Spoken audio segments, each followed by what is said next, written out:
Chapter 334.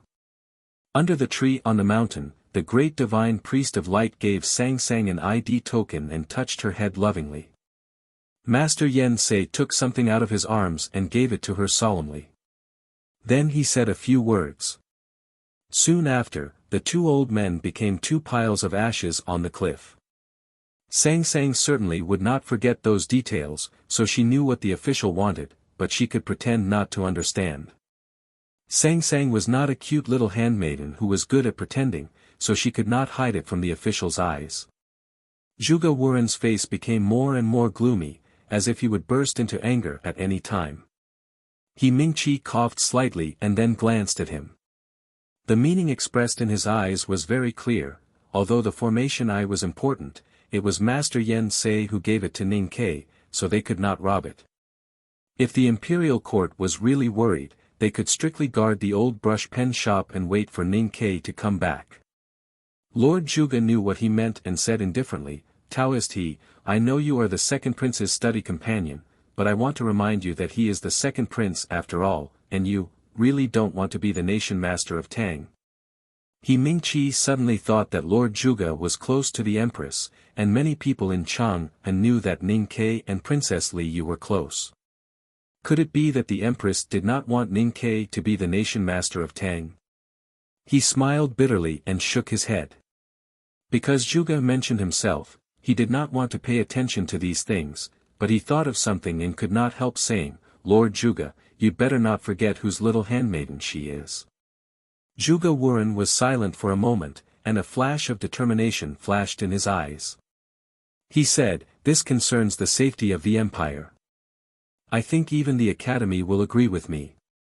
Moreover, I have never disrespected Mr. 13.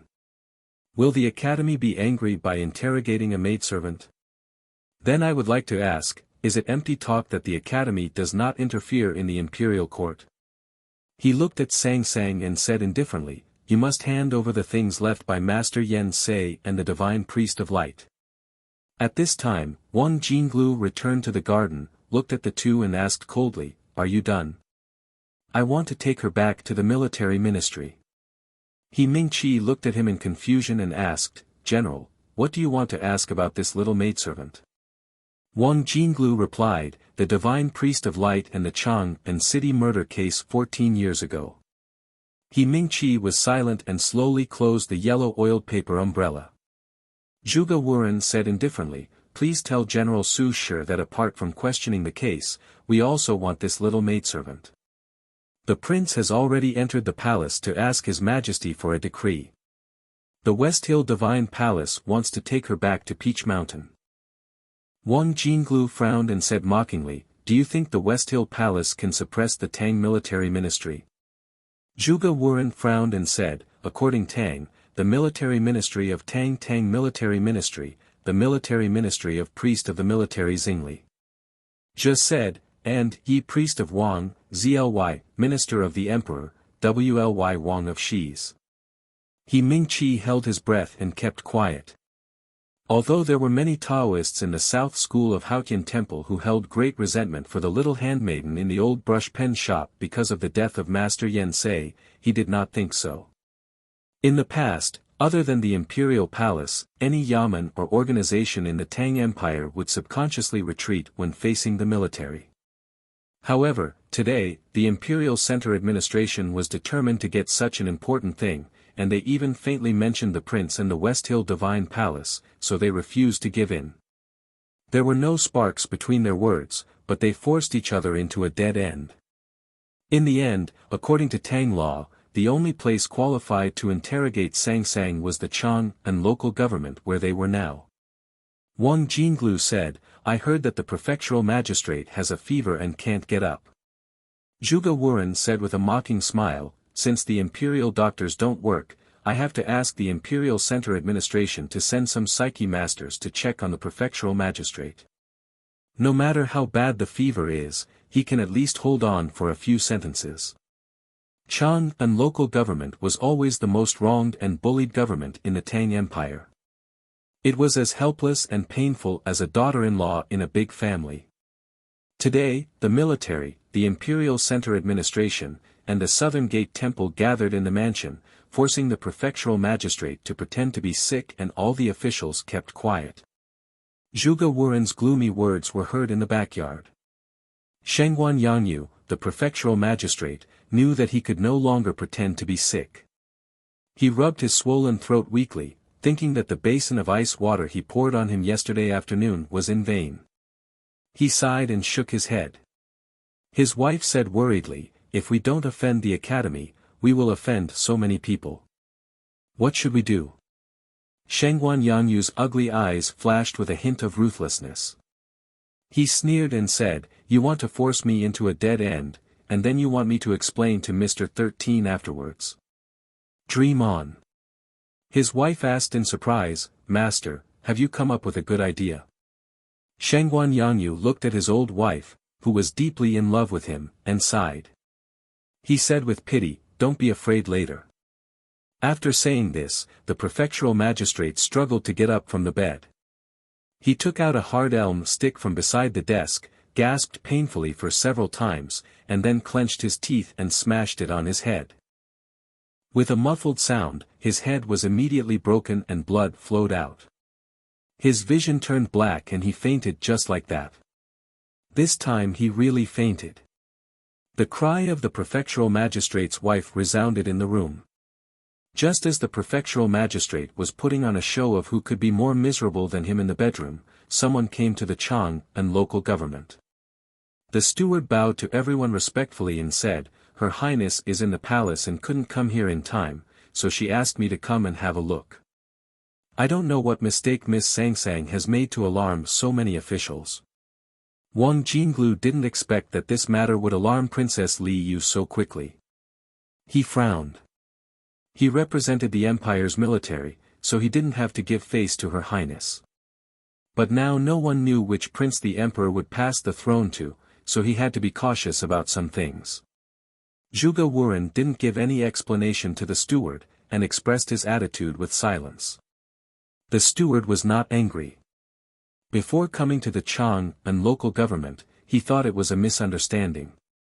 Seeing so many bigwigs present, he knew that things were not as simple as Her Highness thought. Presumably, the little handmaiden was responsible for something very important. After a slight smile, he said goodbye to everyone and informed the palace again as quickly as possible. As soon as the steward of the princess's mansion left, the latest news came from the back house. The prefectural magistrate was seriously ill, and he was worried about the people's welfare.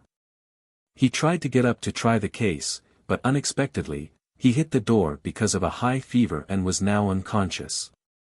It was rare to see such a diligent official, and such an excuse was also rare. How could Zhuge Wuren and others believe it? They angrily broke into the back house, but after a while, they retreated with complicated expressions. "Our Tang Empire has such a shameless official," Zhuge Wuren said with emotion. He Mingqi thought of the horrible bloody hole on the prefectural magistrate's head and sighed. "He's really ruthless." Wang Jinglu said, "This lord would rather hurt himself than try the case. I admire him." Zhuge Wuren suddenly said, "In that case, I'll take the little handmaiden back to the palace first." Wang Jinglu frowned. Zhuge Wuren said, "Someone from the palace will explain to the general later." Wang Jinglu still frowned. People came and went, and the snow fell. The snow fell on the yellow paper umbrella, the branches, the eaves, and the bedding. Perhaps because the bedding was too big and covered the little girl holding it, or perhaps because the people coming and going were thinking about important things, they forgot that the person they were discussing was beside them.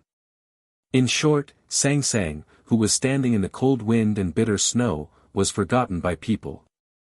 So no one noticed that she also frowned. Sangsang was a little girl who didn't want to cause trouble for Ning Quebec. So at the beginning, when the Chang and local government wanted to ask her about the case, she came. These people asked her to stand in front of the mansion, she stood in front of the mansion, stood in front of the garden, and waited in the wind and snow until she was sure that the official really wanted to rob her things, and even seemed to want to take her into the palace. Sang Sang was a person who would risk her life to fight with Ning Ke for 3 taels of silver, not to mention that the thing that these people wanted to rob from her was obviously worth more money, not to mention that it was originally left by her teacher and Master Yen Sei to Ning Ke, so she frowned. Her frown showed her displeasure and disapproval. She poked her head out of the thick bedding with difficulty and looked at the shameless official who wanted to take her into the palace to rob her things. A very subtle light shone in the depths of her dark and bright eyes, and then that light quickly burned. Suddenly, a cold wind blew.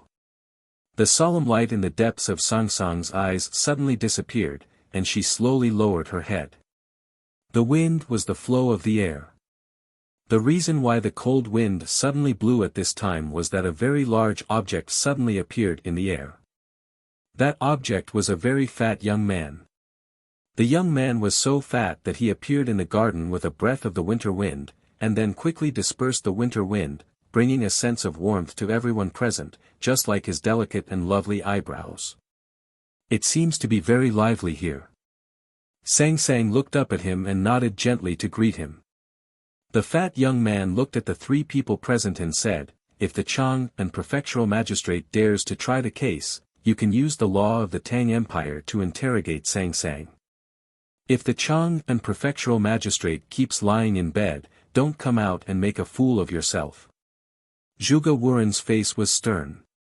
He looked at the man and shouted in a deep voice, "Who are you? How dare you speak so boldly?" The fat young man didn't bother to pay attention to these people. He took the bedding in Sang Sang's arms and said, "Let's go." Sang Sang obediently followed him and prepared to leave, just as obediently as when she came. Wang Jinglu didn't know who the fat young man was, but he vaguely guessed his identity. Looking at the back of the fat young man, he couldn't help but feel a little excited. He flicked his sleeves and took a step forward.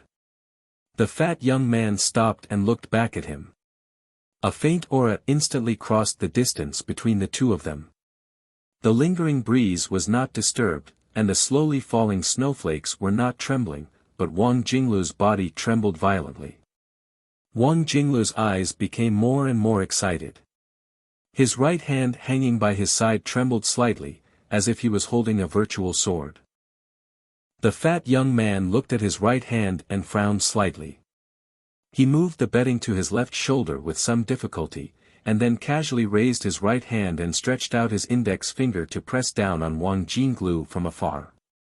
With this press, Wang Jinglu's chest and abdomen suddenly sank, as if he had been hit by an invisible giant hammer. He suddenly hit the wall behind him, and there was a shocked and frightened voice among the dust and gravel. The non-boundary spirit. The natural stream magical finger. The snowflakes and dust gradually subsided. The fat young man looked at Wang Jinglu, who was under the broken wall with blood dripping from the corner of his mouth, and shook his head in boredom. Even if it's the invincible realm below knowing destiny. After all, it's only the invincible realm below knowing destiny. There is still a 5th chapter, but the time is not set. I will write it as soon as possible. See you later. I will continue to ask for monthly votes. At this time, it's really a waste not to ask for them. Thank you, everyone. To be continued. If you like this work, please come to Chidian.com to vote for me. Your support is my greatest motivation. Chapter 335. Even if he was invincible below the knowing destiny state, he was still invincible below the knowing destiny state. It was a simple and even a little repetitive. But if one were to think about it carefully, there would be many other meanings. That kind of meaning was the strong confidence hidden under the calmness and indifference. Because only grand cultivators who had entered the knowing destiny state were qualified to speak like this. There were countless people in the world who pursued Taoism, but very few could embark on the path of cultivation. Those who could finally enter the knowing destiny state were as few as the morning stars. Those few powerhouses either hid in the depths of the mountain gate of various sects or sat quietly at the top of the imperial court. They rarely appeared in front of the world. But today, such a person had appeared in the Chang and local government. Zhuge Wuren looked at the young fat man in front of him with a very strange expression. He was a little excited, a little scared, and a little confused. As the highest official of the Imperial Center Administration, he often visited the Nation Master and Master Huangyang. He should be the person in the secular world who had seen the most grand cultivators in the knowing destiny state. However, he was still very shocked at this time because he could not imagine how someone could enter the knowing destiny state at such a young age. Even Prince Long Qing, who was the most valued by Haotian Taoism, and Wang Jinglu, who was placed high hopes on by the Tang court, was only considered to have a high chance of entering the knowing destiny state. But this young fat man in front of him had easily crossed the threshold and sent Wang Jinglu flying into the wall from a distance. After a while, Zhuge Wuren finally came to his senses. There was only one place in the world where such an incredible cultivation thing could happen, and that was the academy in the south of Chang'an City. Considering Ning Kei's identity as a student of the second floor of the academy, the origin of the young fat man was obvious. He asked in a slightly hoarse voice, "May I ask which teacher you are?" After all, the official had overestimated the academy, so he asked what the young fat man's ranking was. In fact, among all the young cultivators in the current generation, only this young fat man had entered the knowing destiny state a few years ago, whether it was the back of the mountain of the academy, the Jishou Abbey, or the Xiankong Temple. Of course, he was Chen Pipi. Chen Pipi looked at Wang Jinglu, who was struggling to stand up at the foot of the wall. Thinking of the things he had heard in the past, he couldn't help but shake his head and say, "It's natural for a cultivator to be proud and confident, but pride and confidence is not arrogance. I heard that you used to be fat, but now it seems that you don't even have this advantage." After saying this, he moved the thick bedding over his shoulder and was about to leave with Sang Sang. He did not expect Wang Jinglu's voice to ring out behind him again. "If you fight for months without sleep, you will also lose weight." Wang Jinglu wiped the blood from the corner of his lips and looked at his back as he continued, "The academy is not allowed to interfere in court affairs. I didn't expect the second floor to send Mr. 12 to kidnap him today." After hearing his words, Zhuge Wuren realized that this fat young man was Mr. 12 from the back of the mountain of the academy. He had asked Chen Pipi before, but Chen Pipi could not be bothered with him. The official's old face could not help but feel a little painful. He suppressed the shock in his heart and said coldly, "Mr. 12, don't you need to give me an explanation?" Chen Pipi looked at him expressionlessly and said, "You bully little girls. Do you think you deserve an explanation from me?" Wang Jinglu took out a handkerchief from his sleeve and covered his lips that kept coughing up blood. He coughed and said, "It seems that the academy really values its own interests more than the world. Are you not even willing to let the imperial court interrogate a little maidservant?" Chen Pipi looked at the three of them and said with disgust, "I hate talking about court affairs and the world. You guys are always thinking about the dragon throne in the palace. Some people want to use this matter to test youngest brother's reaction, and some people even don't want youngest brother to be the nation master. What qualifications do people like you have to represent the world? Who wants to be the nation master? Who cares who sits on the dragon throne? You people are at a different state from the academy, and you see a different world. Don't play these boring tricks. You always learn from those rural women and think about whether the empress dips her green onion pancakes in sauce. It will only make people laugh." Chen Pipi didn't use any heavy words in his speech. He simply described the insurmountable gap between them, which naturally revealed an unquestionable sense of superiority and condescension. Lord Zhuge was trembling with anger. He Mingqi thought silently with a bitter and complicated smile on his lips. Only Wang Jinglu looked at him thoughtfully and seemed to think of something else because of his words. Chen Pipi looked at the three of them and thought that youngest brother was not in Chang'an now. Otherwise, if he knew that someone in the imperial court dared to bully the little maidservant that he treasured more than money, who knew what kind of tragedy would happen? Immediately after that, he recalled second senior brother's solemn expression in the back mountain, and he couldn't help but shudder with lingering fear. He thought to himself that if he really let Sang Sang suffer any harm today, he would probably be smashed to death by his senior brother with his hat. Since second brother was here, not to mention the Imperial Center Administration, the Southern Gate Temple, the #1 military man of the Tang Empire, Su Shi, even His Majesty and Her Majesty could not stop Chen Pipi from taking Sang Sang away. Chen Pipi carried the quilt and Sang Sang and left the heavily guarded Chang and local government, trembling with every step. Before leaving, he said, "This is not over. We will talk about it when Ning Ke comes back." Lord Zhuge looked slightly serious. He Ming-Chi sighed softly. Wang Jinglu laughed at himself and left. An hour later, the picture of the rising sun on the background wall of the Chang and local government cracked open for no reason. The red sun and the blue ocean were separated into two different worlds, which made the crowd cry out in surprise. Perhaps it was because it sensed the danger hidden in those words. Perhaps it was just a warning from a fat student on the second floor of the academy to the Tang Empire. In the mansion of the Defender General of the State, Su Shi indifferently looked at the winter plum blossoms outside the window. His white hair was combed neatly and the wrinkles on his face seemed to be arranged in a battle array. The coughing sounds behind him did not affect him at all. As the most outstanding general of the Tang Empire, he had enough confidence to face many things. However, when he really did that, he found that things did not develop as he had imagined. Because Mr. 12 of the academy intervened, I could not keep the maidservant. How did Wei Guangming hide in Chang'an for such a long time? What is the real relationship between him and the maidservant? I still have no clue.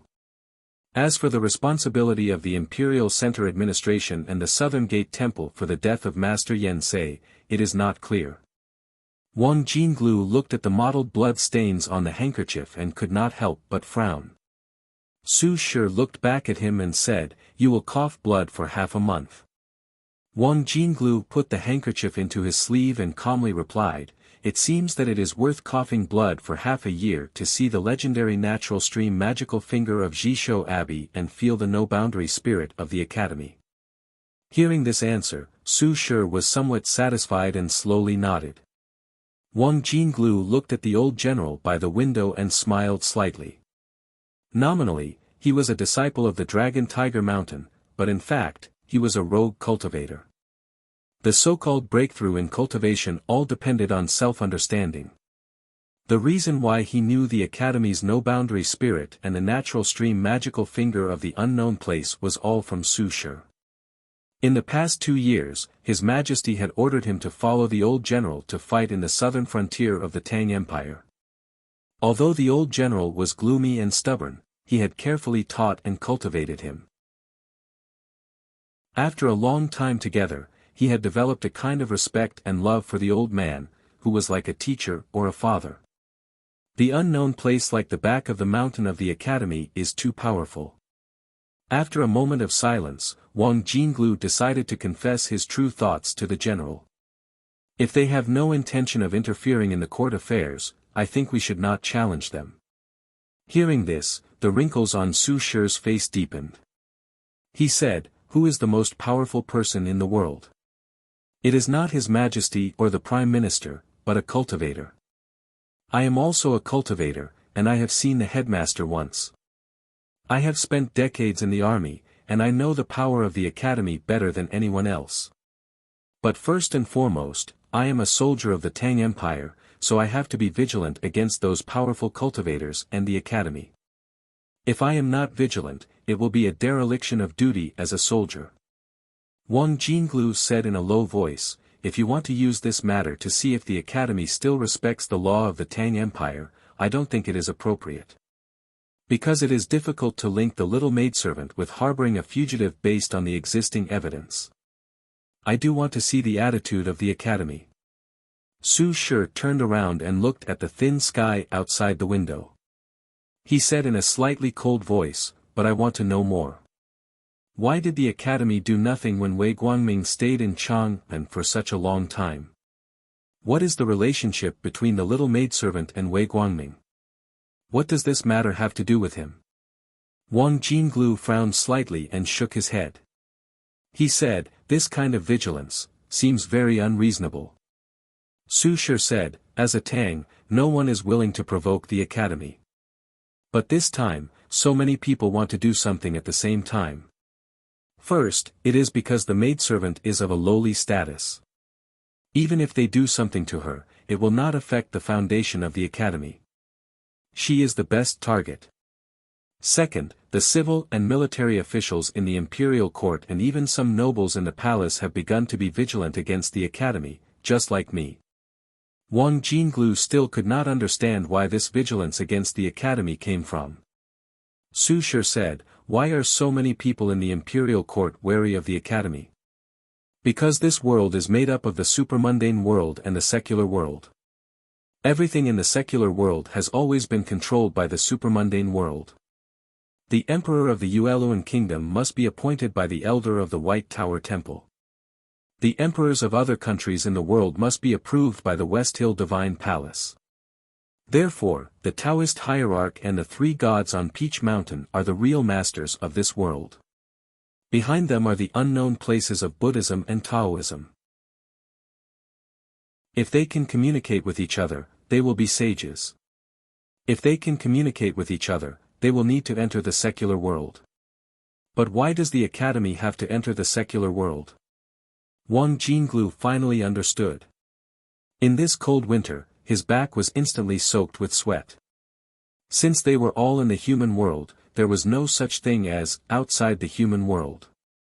Except for the Tang Empire, the rest of the world had been controlled by cultivators. If the academy also wanted to interfere in the human world like the West Hill Divine Palace, who could stop them? The academy cannot interfere with the imperial court. This is an iron law set by the headmaster. He seemed to suppress the uneasiness in his heart and said in a hoarse voice, "If the academy really wanted to act like the West Hill Divine Palace, it would have done so over the years." Su Shi looked at the dim sun outside the clouds. His eyes shone with a dim light. He said slowly, "I have never doubted the headmaster of the academy. But you have to know that no matter how great a man is, he will die of old age one day. Once the headmaster leaves this world, what if the people in the back of the mountain of the academy are not willing to be left out? If they start to interfere with the imperial court, the imperial power will fall and the country will no longer be a country. Will the Tang Empire still be the Tang Empire today? Now that we have confirmed that Ning Ke is the one who entered the secular world from the academy would not have agreed to let him go to the frontier fortress and the wilderness. I have seen his resume in the military ministry. I have to admit that he is an excellent soldier. But the more he is, the more I am vigilant. Because an excellent soldier must be cold-blooded and ruthless. He must also have ambition. Whether it is for military achievements or territory, that kind of ambition is like a wildfire that cannot be extinguished. Su Shi said in a low voice, "The Tang Empire has been strong for thousands of years because we are not like those poor worms crawling at the feet of the divine hall. We are always in awe of the people outside the secular world. We have always been vigilant and never surrendered. I am so tired. I have written a lot these 2 days. Please pretend that you did not see the rough parts and the missing words. I will try to revise it in a few days. To be continued. If you like this work, please come to Chidian.com to vote for me. Your support is my biggest motivation." Chapter 336. Wang Jinglu shook his head and said, "However, the academy has existed for thousands of years. If something were to happen, it would have happened hundreds of years ago. I don't think it would have been left in our time."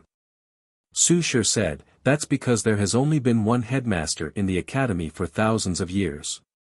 Only the headmaster can teach students who are capable of shaking the Tang Empire. Wang Jinglu thought of the natural stream magical finger that the fat young man in the Chang and local government had casually displayed. He lowered his head and said nothing. Su Shi said coldly, birth, old age, sickness and death are the destinies that Haotian has arranged for human beings. If the headmaster is still alive, we don't have to worry about him. However, if he is, you must not hand over the safety of Chang and the Tang Empire to Ning Quebec. I don't care what you do, you must take back the array. Wang Jinglu remained silent. He Mingqi's yellow oiled paper umbrella did not completely block his hearing. Moreover, he knew what the Imperial Center administration wanted from the little handmaiden. Why are you so insistent? He could not help but ask. Su Shi squinted as he recalled the past. The deep wrinkles on his face were like gullies that had been washed by the rain. He said in a hoarse voice, because the academy once had a madman Ku. I don't want another madman Ning to appear in the world. Any madman may cause the entire Tang Empire to die with them. After saying this, the old general began to cough violently. His painful coughs echoed in the spacious room, like the sound of a war drum on the battlefield that was gradually breaking down. After a long time, he finally straightened his body with difficulty. The Tang Emperor, Li Zhongyi, sat on the couch and looked at his younger brother calmly. He listened carefully to his explanation. Suddenly, he frowned in pain and hurriedly covered his mouth with a handkerchief to stop his coughing. I don't know why you are so angry. Even if it's because of your friendship with Master Yen Sei, it doesn't make sense. However, the Imperial Center Administration and the Southern Gate Temple asked the little handmaiden not because they are against Ning Ke or the Academy. The key is that those things are too important to be left outside the palace. Prince Li Peiyan did not notice the pained expression on the emperor's face. However, he did not hear any sound coming from the direction of the couch after explaining seriously for a long time. He could not help but feel a little anxious. He continued, that little maidservant herself is very strange. The divine priest of light has been with her for so long in the old brush pen shop. I always feel that there is something strange about this matter. He looked up at His Majesty and said seriously, after being reprimanded by my brother, I have deeply repented and understood the foundation of the Tang Empire. However, I came to the palace at the invitation of the West Hill with a different idea. The Divine Hall wants to summon the little maidservant back to Peach Mountain, and it seems that they have no evil intentions. According to the information of the Imperial Center Administration, the Divine Hall even intends to let the little maidservant inherit the position of the Divine Priest of Light. That little maidservant is a Tang and Ning Ke's maidservant. If she could inherit the position of Great Divine Priest of Light in the future, it would be good for the Empire. That depends on whether Ning Ke is willing or not. The Emperor thought for a moment, then shook his head and waved his hand for Li Peiyan to leave. The dim winter sunlight shone on the smooth gold bricks on the ground, and then on the gorgeous furnishings in the quiet bedchamber, forming hundreds of beautiful dark paintings. His Majesty looked at the vase of plum blossoms in front of the bed, and a smile appeared on his lips. Then he bent down and coughed violently. At this time, the prince had already left the palace, and there was no one else in the palace. As the monarch of a country, he finally did not need to suppress himself, so his cough seemed to be particularly painful, or rather, happy. The golden curtain slightly swayed, and the Empress walked out with a bowl of medicine. She slowly sat beside him, stretched out her plump arm and patted his back, and gently said, "Drink the medicine." The couple in the Tang Palace was really an anomaly among the emperors and empresses in the empire for thousands of years. They had a deep relationship, and had never been separated since the death of the former empress. Now there were even no other concubines in the palace, and they stuck together like newlyweds in daily life. The eunuchs and palace maids in the palace had long been accustomed to the way the emperor and empress got along, so they had long been far away during the feeding time. The emperor took the bowl and looked at the black medicine soup in the bowl. He frowned and said, "I'm a little tired of drinking it for so many years. The empress persuaded, "This is the order of the dean, your majesty must drink it." The emperor sighed helplessly, took the medicine soup, and drank it in one gulp. Then he grabbed a handkerchief and carelessly wiped his mouth. The empress took the handkerchief and put it in her sleeve. When she pulled out her hand from the sleeve, there was a green leaf candy in her palm. She skillfully fed it to the emperor. It seemed that she had often done this over the years. The emperor held the cool candy in his mouth and leaned on the empress's arms. He comfortably squinted his eyes and said, "This kind of life is really comfortable. I wouldn't trade it for being an emperor." The empress chuckled and said, "You're an emperor and you're still so talkative." As she spoke, she gently punched the emperor and then patted his back to soothe his breath. The emperor smiled and said, "I can't be talkative. That's why I said I wouldn't trade it for being an emperor." He thought of Li Peiyan's previous report and raised his eyebrows. He laughed and said, "In comparison, I do envy Ning Quebec. That guy is luckier than me. He can learn from the headmaster of the academy and he can be talkative. Now it seems that the little maidservant beside him is much better than the girl beside me. At least she doesn't force him to drink medicine every day." Hearing Ning Kei's name, the empress smiled but did not say anything. The emperor sat up straight and looked at her. He said, "Although I hate that old bastard Wei Guangming to the core, I also admire and respect his ability. Ning Kei's maidservant actually has the opportunity to become his successor. It's really amazing. When there's a chance, summon her to the palace and see what's so special about this little maidservant. At the same time, comfort her. After all, she must have suffered a lot today. Ning Kei won't say anything on the surface, but he must have his own thoughts." The empress nodded and said softly, "I'll arrange it." The emperor looked at her, who was as gentle as usual, and suddenly said, "Let Zhuge resign by himself." The empress was patting his back. When she heard this, her right hand stiffened. Zhuge Wuren of the Imperial Center Administration had always fawned on her. This was never a secret in the palace. Then she continued to pat his back and said calmly, "I know." The emperor looked at her eyes and said after a moment of silence, "The imperial court has already reprimanded Tiang City. It's a big crime to mobilize troops without an imperial edict. I wonder how Xiahou is going to explain it to me this time." The empress's eyelashes fluttered slightly. This involved her brother, who loved her the most, and she did not know what else she could do except to remain silent. The emperor looked at her tightly pursed lips and sighed softly. He said, "The devil's doctrine believes in power. They are silent in the world and do not meet Haotian. They are the most stubborn and fierce. You have been so stubborn since then, let alone him. I'm afraid Xiahou is still not willing to retreat this time." The empress raised her head and looked at his eyes calmly. She said, "I will write to persuade him." The emperor nodded and said, "That's good." The empress suddenly said, "His Highness said he did not understand why the military was angry. In my opinion, many people in the imperial court are wary of the academy and the academy after the departure of the headmaster. Your Majesty should pay attention to this undercurrent." Before the imperial astronomer made the comment that the country would not be peaceful under the night curtain, the empress was often seen in the imperial study of the Tang Empire reviewing memorials for the emperor. After that, the public pressure of the engagement between Princess Li Yu and the Chanyu of the Golden Tribe of the Grassland made the empress much quieter. She never dealt with the affairs of the state again. However, when she was in private with the emperor, she would occasionally express her opinions as she did many years ago. The emperor respected his wife's opinion very much because he knew she had the ability to do so. He shook his head and said with a smile, "I will not be wary of the academy.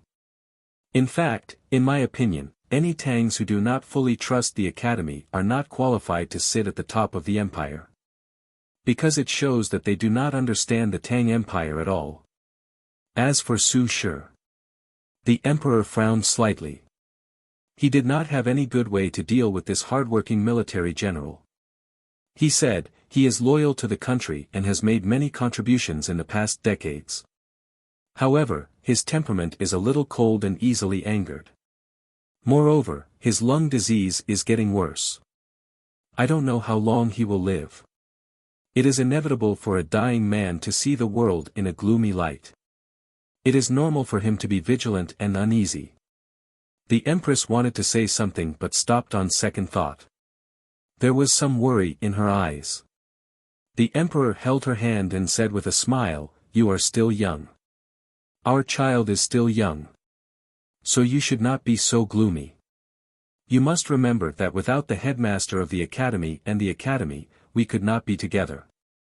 The academy is as important to the Tang Empire as you are to me. I will never doubt or hesitate." The Empress smiled. Then she tilted her body slightly.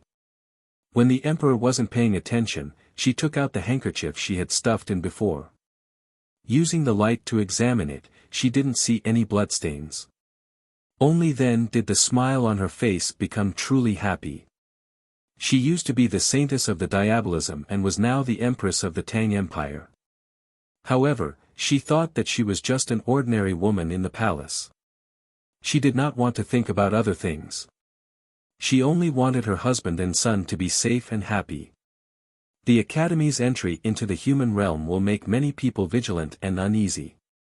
For example, the military generals who have taken protecting the Tang Empire as their mission. Because it is the first time that they have found a threat in the world that cannot be solved by force. But for some people in Chang'an, the Academy's entry into the human realm is a precious opportunity for them. They can use the Academy's power or attitude to fight for things that they are not sure to get.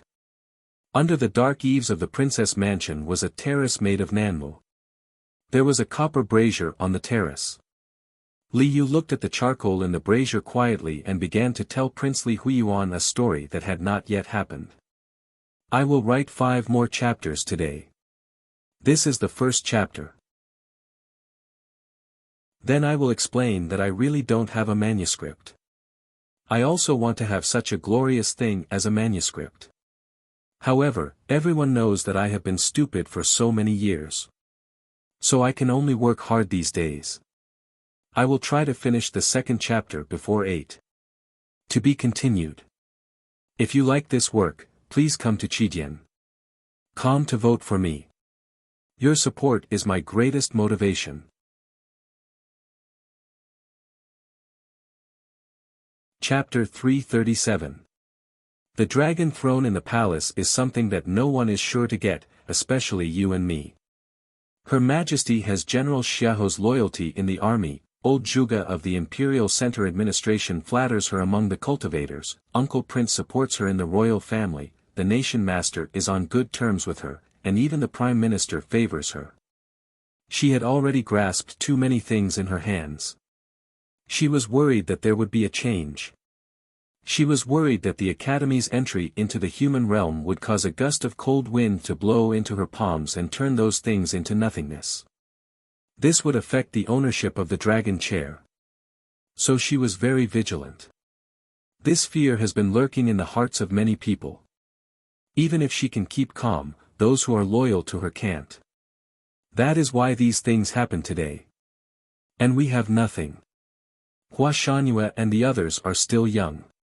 It will be many years before they take over the positions of Su Shi and Xiahou in the army. Some of the scholars in Chang'an have entered the court, but it is still too early for their voices to be heard in the court. So I welcome the Academy's entry into the human realm. Because when the Academy enters the human realm and the day the Tang Empire invades, no matter how many people support the Empress, as long as the Academy clearly conveys its attitude, the ministers, the military and the cultivators must remain silent. Why can I be sure of the Academy's attitude? Because the Academy's entry into the human realm is Ning Quebec. I know Ning Quebec, Ning K is indifferent and heartless. He may not help me because of the past, and he may even ignore this matter. But there are some things that he must care about. Even if he doesn't care, Sang Sang will care about it. Everyone in Chang'an thinks that Sang Sang is just an ordinary maidservant. Interestingly, I know that this is not the truth. Fortunately, I have always liked Sang Sang, and Sang Sang also likes me very much. When I am about to die, Sang Sang will definitely care about me. Then Ning Ke will have to care about me, and the academy will also express its attitude. Dear brother, why will I die? Because in the fight for the throne, failure means death. Li Yu ended the story that had not happened. She picked up the copper chopsticks and carefully arranged the pile of silver charcoal in the brazier. She looked up at her brother and smiled. Then she got up and went to the study. In the study, Li Yu wrote a letter to Crown Prince Chongming of the Yan Kingdom. This letter would be sent directly to the capital of the Yan Kingdom, Qingjing Palace, via Hua Shangyue of the Gushan Commandery. This choice had nothing to do with speed, but out of prudence. In the letter, she talked about the recent events in Chang'an City and casually mentioned her relationship with the master and servant of the old brush pen shop. Finally, she expressed her sincere condolences for the disappearance of Prince Long Qing. In the capital of the Yan Kingdom, it was snowing in the palace. Crown Prince Chongming's eyes left the letter in his hand and looked at the swirling snowflakes outside the columns. A strategist could not hide the joy on his face. He bowed to Crown Prince Chongming and congratulated him. If Mr. 13 really represents the academy and enters the human realm, according to the relationship described by the princess in the letter, the throne of the Tang Empire will probably fall into the hands of Princely Huiyuan in the future. Your Highness, you have a good relationship with Princess Li Yu. This is a perfect situation for you and even for the Yan Kingdom after you take charge. Crown Prince Chongming clearly understood the wishes expressed by Princess Li Yu through this letter. He understood that the princess wanted to boost his confidence. If Long Qing really died, then there would only be one heir to the throne of the Yan Kingdom. He would undoubtedly be the biggest beneficiary, not to mention that the Tang Emperor would support him in the future. Now many people knew that Prince Long Qing was defeated by Ning Ke of the academy and disappeared. No one knew whether he was dead or alive. Logically speaking, he should thank Ning Ke and celebrate. However, he did not show any joy in the face of his subordinates' congratulations. The world thinks that Long Qing and I are fighting for the throne and our hatred is irreconcilable. However, you seem to have forgotten that we are brothers of the same blood. We used to play together in the palace. Now I don't know where he is or if he is still alive. Do you really think that I can be happy? Crown Prince Chongming stared blankly at the dancing snowflakes in the palace and began to cry for no reason. The strategist looked at the tears flowing down the Crown Prince's face and could not help but be shocked. He hurriedly knelt down and kowtowed to ask for forgiveness. However, he was extremely happy in his heart. He thought to himself that the prince whom he had served so loyally did not forget to pretend to be brothers at such a time and refused to let the emperor and others see any flaws. He was really worth following.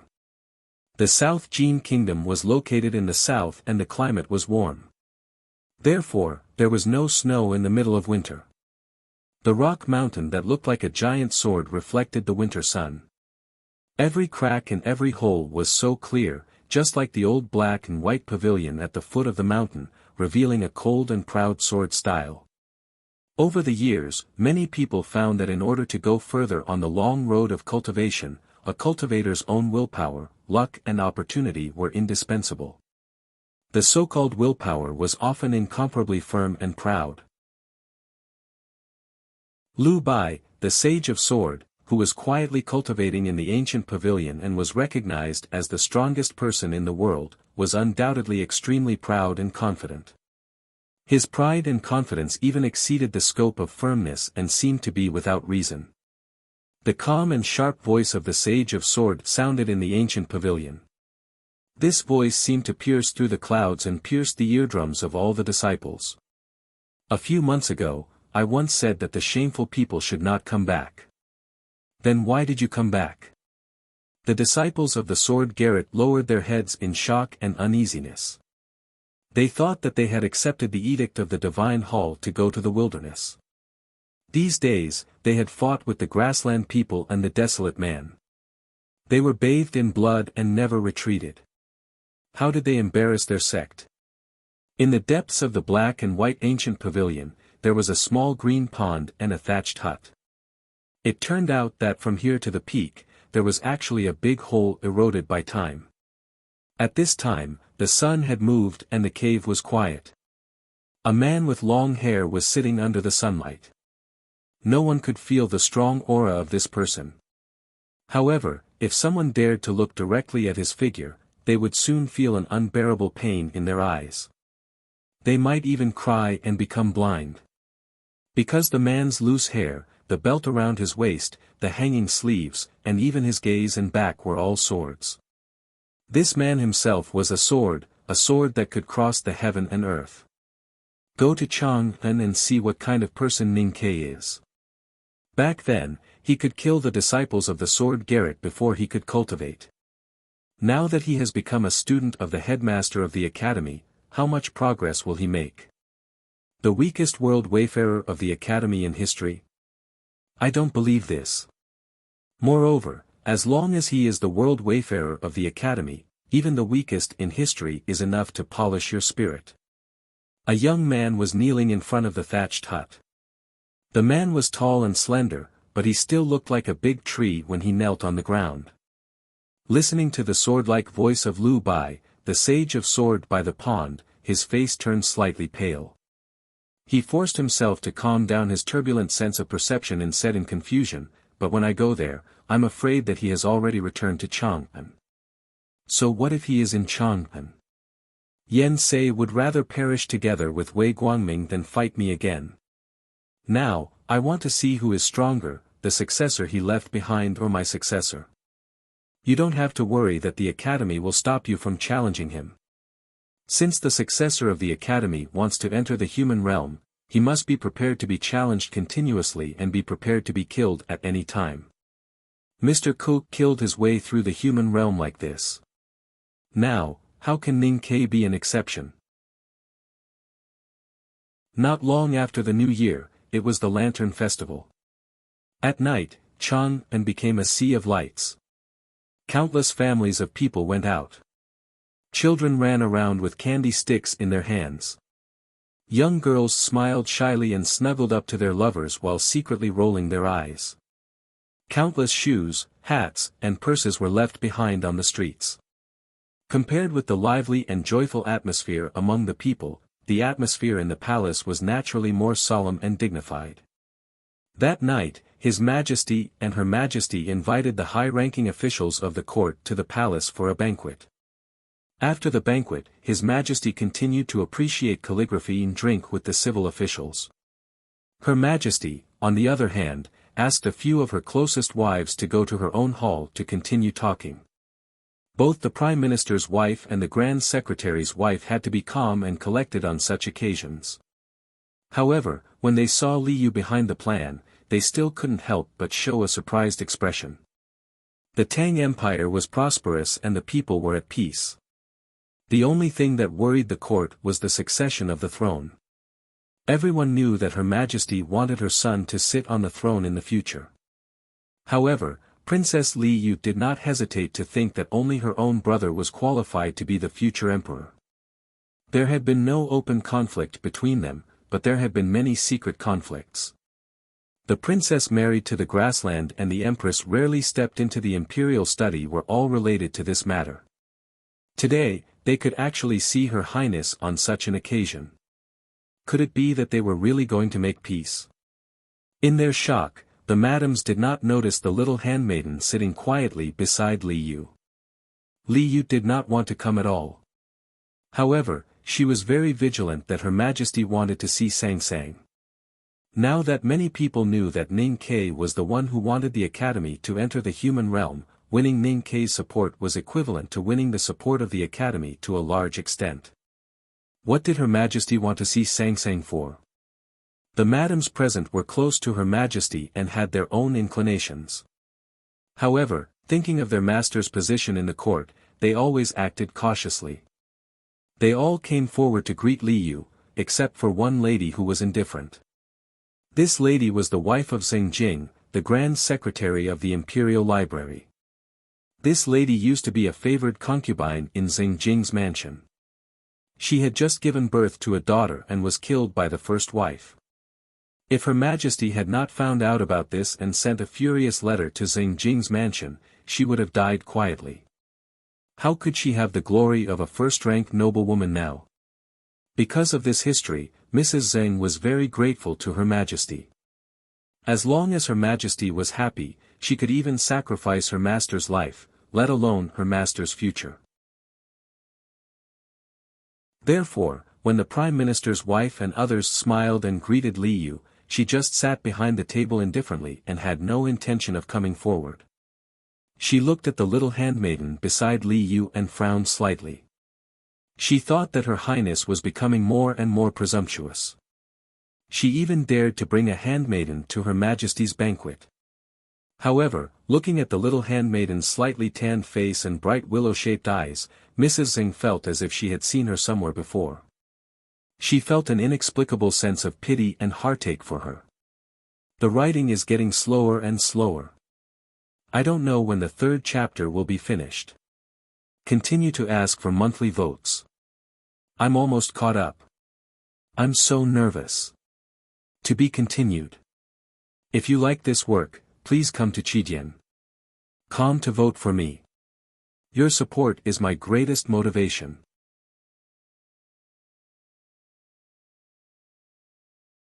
Chapter 338. For the rest of the night, Mrs. Zheng was either immersed in or confused by this inexplicable feeling. When the Empress told a joke, she was no longer the first to laugh and the loudest. When the Prime Minister's wife talked about the interesting things in Chang'an, she no longer added fuel to the fire. Instead, she stared at the skinny, dark-skinned handmaiden beside Princess Li Yu, and the more she stared, the more entranced she became. Her different behavior naturally attracted some people's attention, especially when the noblewomen noticed that she was staring in the direction of Her Royal Highness. They felt even more strange. The wife of a minister sitting next to her reminded her several times. Seeing that she was still in a daze, she couldn't help but gently bump into her. The wife of the minister lowered her voice and asked with concern, "Why are you so distracted today?" Mrs. Zheng forced a smile and did not explain, because she really could not. She did not understand why the more she looked at the little handmaiden, the more she felt close to her, and the more she doted on her. The Empress had gathered many people to chat and drink tea, but there was an inconspicuous little handmaiden among them. Moreover, she was sitting next to Her Royal Highness the Princess, which inevitably aroused many doubts in the minds of the madams. After the teacups were changed twice, the Prime Minister's wife finally couldn't help but ask. The Empress smiled and briefly introduced Sang Sang. Only then did the madams know that this little girl was Sir Ning's personal handmaiden. Even though they still had many doubts, they did not ask further. Moreover, they were of noble status, and although they could not treat their own handmaidens like pigs and dogs, they were indeed people from two different worlds. They only asked about Ning Ke casually for the sake of the Empress. Mrs. Zheng looked at her companions talking to the little handmaiden and could not help but ask as well. However, she did not care about how many paintings Sir Ning could write every day. Instead, she asked about Sang Sang's age. Sang Sang was not used to the atmosphere in the imperial palace. If not for the imperial edict and Li Yu's promise to accompany her, she would rather cook porridge in the old brush pen shop. Especially after having a meal served by the palace maids, she felt that Ning Ke was right. The imperial palace was not a place to eat. When those noble women asked her questions, she felt a little tired. Until someone asked her about her age, she thought it was a simple question and immediately answered seriously, "I was born in the first year of the Tianqi era." Mrs. Zheng lowered her head and looked at her fingers stretching out of her sleeves. After a while, she realized that she was about to turn 15 this year. After a slight pause, she said sadly, "If my child had lived to this day, he would be as old as you."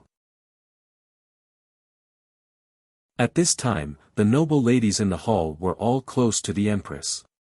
Of course, they knew about the uproar in Chang and in the first year of the Tianqi era, where a fierce woman killed her concubine and son. Hearing this, they could not help but cast a comforting look at Mrs. Zheng. The Empress comforted her with a few words. Mrs. Zheng glanced at the little handmaiden behind the desk and smiled bitterly. She thought to herself that she must have missed her daughter who had passed away so much that she lost her composure when she saw a little girl of the same age as her. She really shouldn't have. There were many things in the world that could not be erased by other means once they were triggered. Just like Mrs. Zheng's inexplicable pity for Sang Sang. She wanted to convince herself that she was only thinking about her daughter who had died young, but she could not help but look up at the tea table and stare at Sang Sang from time to time. The more she looked at Sang Sang, the more familiar she felt, especially the girl's slightly tanned skin and her willowy eyes that were not very beautiful in the eyes of ordinary people. She could not help but ask again, "I heard from you that you and Sir Ning had lived in the city of Wei in your early years. Is it because the sun at the frontier fortress is too hot that you are tanned like this?" Sang Sang was slightly startled and shook her head. "Young master said that I have been tanned since I was young." Hearing her answer, Mrs. Zheng became more and more restless. She no longer cared about the strange looks of others and stared at Sang Sang intently, as if she wanted to see what was on her face. The banquet ended and the people left. Mrs. Zheng was guarding outside the hall. When she saw Li Yu coming out with Sang Sang, she gritted her teeth and stopped the two of them. Li Yu frowned slightly, not knowing what the wife of the Grand Secretary wanted to do. Mrs. Zheng knew very well that as the strongest supporter of the Empress, she had not been nice to the princess all these years. It could even be said that she had offended the princess badly. Therefore, her tone was even more gentle and humble. "Your Highness, I felt close to this girl today. And you also know my child. I want to send this girl home. Please allow me to, Your Highness." Li Yu looked at her quietly. She even mentioned her daughter who died 15 years ago. It seemed that the wife of the Grand Secretary really wanted to go with Sang Sang. But why did she do this? Could it be that the Empress finally realized the importance of the Academy entering the human realm and decided to take a roundabout way to get close to Ning Ke? Thinking of these things, she decided to reject her humble request. She smiled and said, "Sang Sang doesn't like to get along with strangers." This was the truth. Sang Sang's character meant that she didn't like to get along with people. If they hadn't interacted frequently in the past 2 years, even Li Yu wouldn't have been able to enter her world, not to mention the wife of the Grand Secretary whom she had never met before. However, at this moment, Sang Sang, who had been standing quietly beside Li Yu, suddenly said, "Okay. You are Sang Sang?" "Yes. This name is interesting." "It's all right." "Who named you?" "Young master." "Your young master is a contemporary calligrapher, so he must be very talented in poetry. The name he chose must be good, but I wonder what the meaning of Sang Sang is." "No deep meaning. Young master said that when he found me, there was a leafless mulberry tree by the roadside. It looked very similar to me, so he called me Sang Sang." "Where did your young master find you?" "Hebei County." "He forgot the specific place. We went to look for it once after we left Min Mountain, but there were already green sprouts in the fields. The leafless mulberry tree had died and many other trees had grown, so we couldn't recognize it. Tonight, Chang'an City was brightly lit and full of tourists. The street to the eastern city was completely blocked by people who came to watch the lanterns. Even the carriage of the Grand Secretary of the Imperial Library could not speed up and could only move forward slowly with the crowd. However, Mrs. Zheng, who was in the carriage, did not care. She was even a little happy. The longer the journey, the longer she could stay in the carriage with Sang Sang and ask more questions. Tonight, Sang Sang was clearly a little different from usual. She answered every question the madam asked, and the number of words she spoke tonight seemed to be more than the number of words she spoke last month. However, those stories were too vague in her memory. Most of them were told by Ning Ke, so no matter how hard Mrs. Zheng tried, she still couldn't get the answers she wanted. No matter how long the journey was, there would be a moment when they would reach the destination.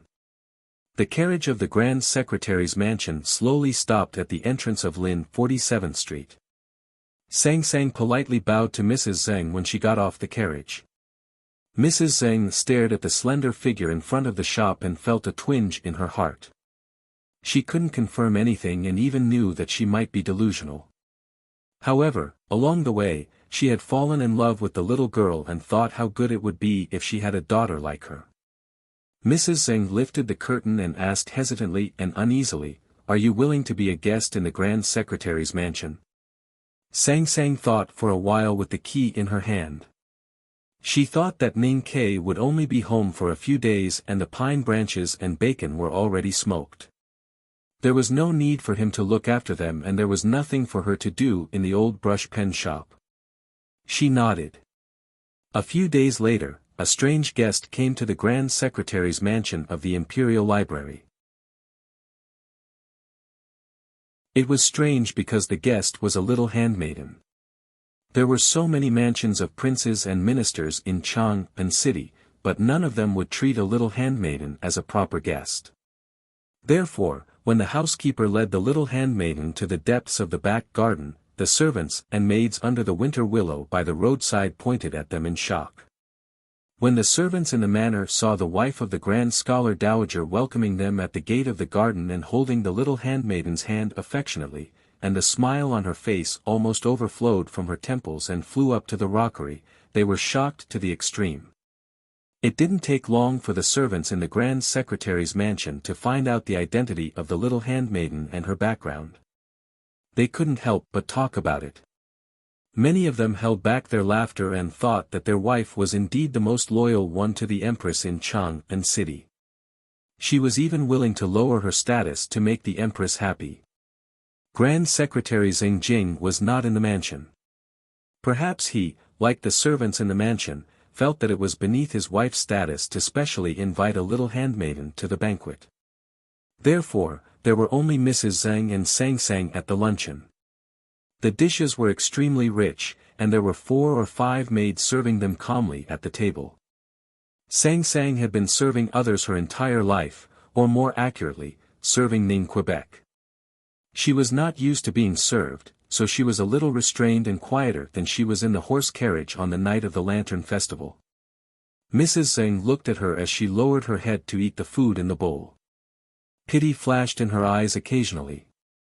Then, she gave a look to the most capable maid beside her. The maid understood. She lifted the curtain and went out to bring in a bowl of pigeon soup that had been prepared earlier. Mrs. Zheng walked to Sang Sang with the pigeon soup and said, "Look at your small figure. You need nourishment." With that, her hand slipped and the bowl of pigeon soup fell at Sang Sang's feet. Sang Sang stood up and looked down at her wet cotton skirt and shoes. She remained silent. Mrs. Zheng panicked and said, "This is really. Hurry up and wash." Her cotton skirt and shoes were stained with pigeon soup. They indeed needed to be washed. But Sang Sang did not move. She only looked down at her skirt and shoes in silence. She realized that the lady had poured the pigeon soup on her on purpose. Because at that moment, she clearly saw that the lady's fingers were holding the bowl of pigeon soup tightly and did not slip at all. Sang Sang was not angry because the bowl of pigeon soup had obviously been placed outside the curtain for a long time.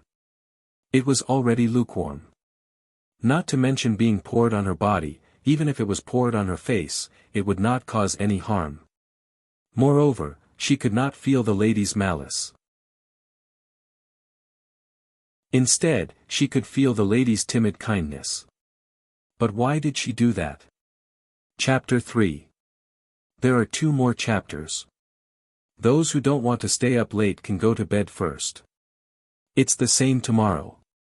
I will definitely write it before bed. Clench your fists and cheer for yourself. To be continued. If you like this work, please come to Chidian.com to vote for me. Your support is my greatest motivation.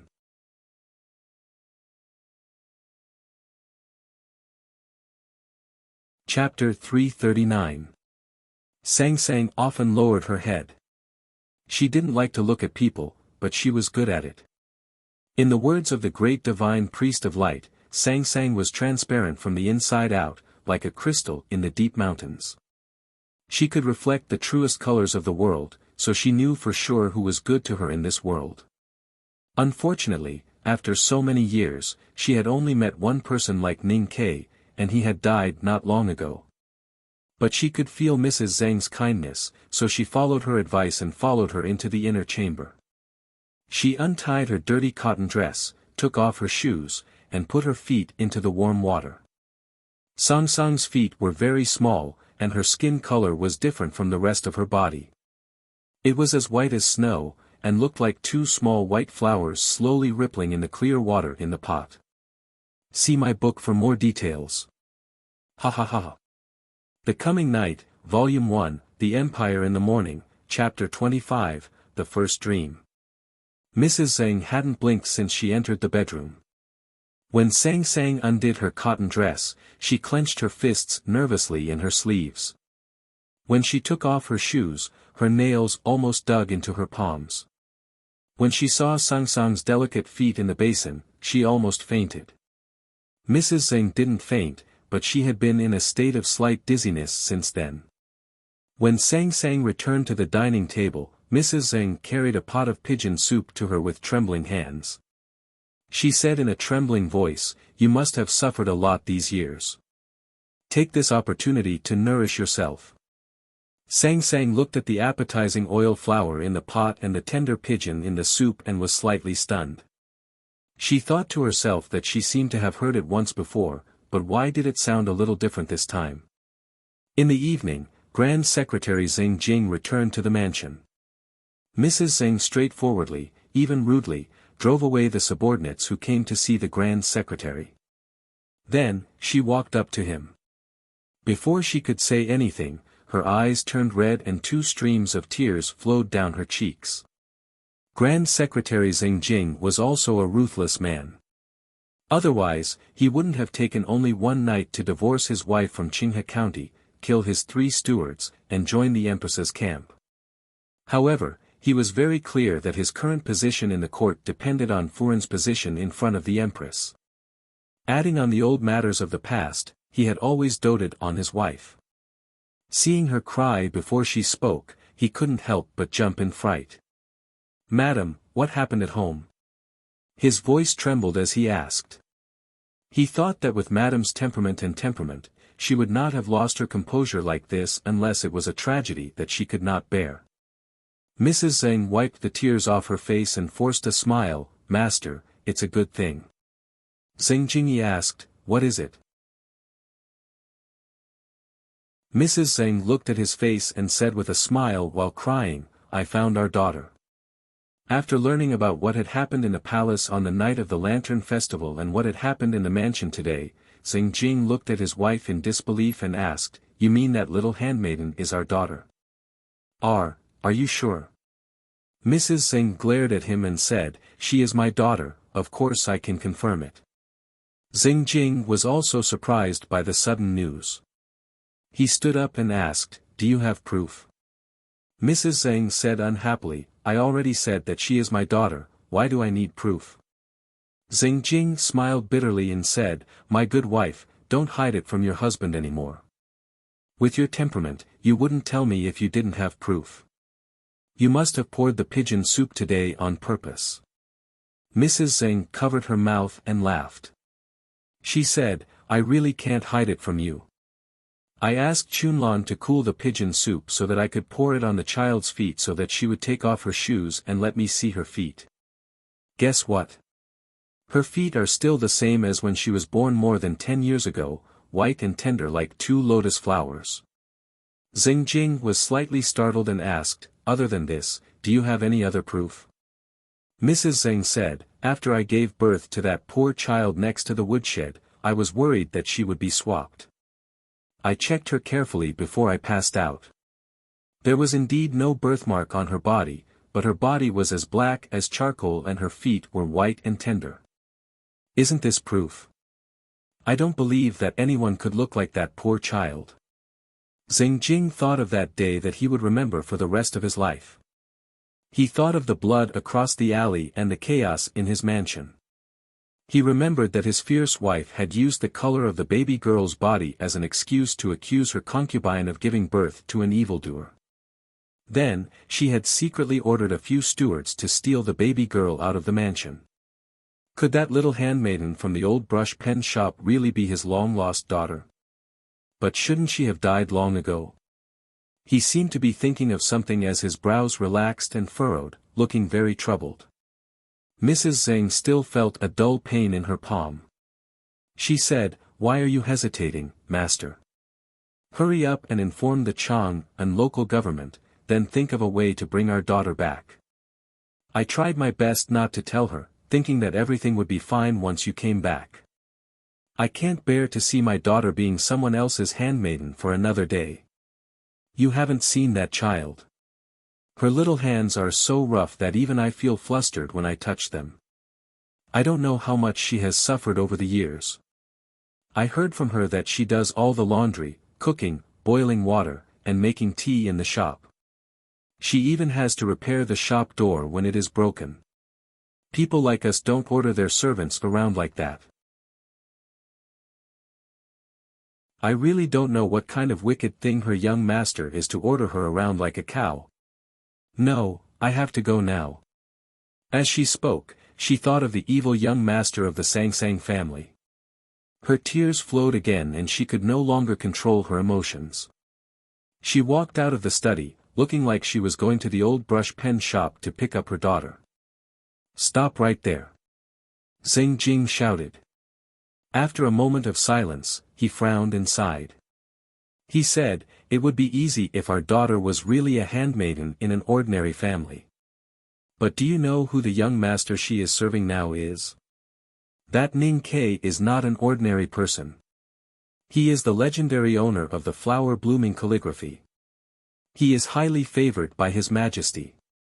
I just remembered that the name at the beginning of the chicken soup calligraphy was Sangsang. Mrs. Zhang was slightly startled. She had been distracted when she saw Sangsang in the palace that night and had forgotten about the Empress's introduction. It was only now that she realized that the immoral thing she had been cursing was not just any son of an unscrupulous official in Chang'an, but the person that the old master had often mentioned a few days ago. I remember now. The Empress did mention Sir Ning's name. Mrs. Zheng said, "But so what?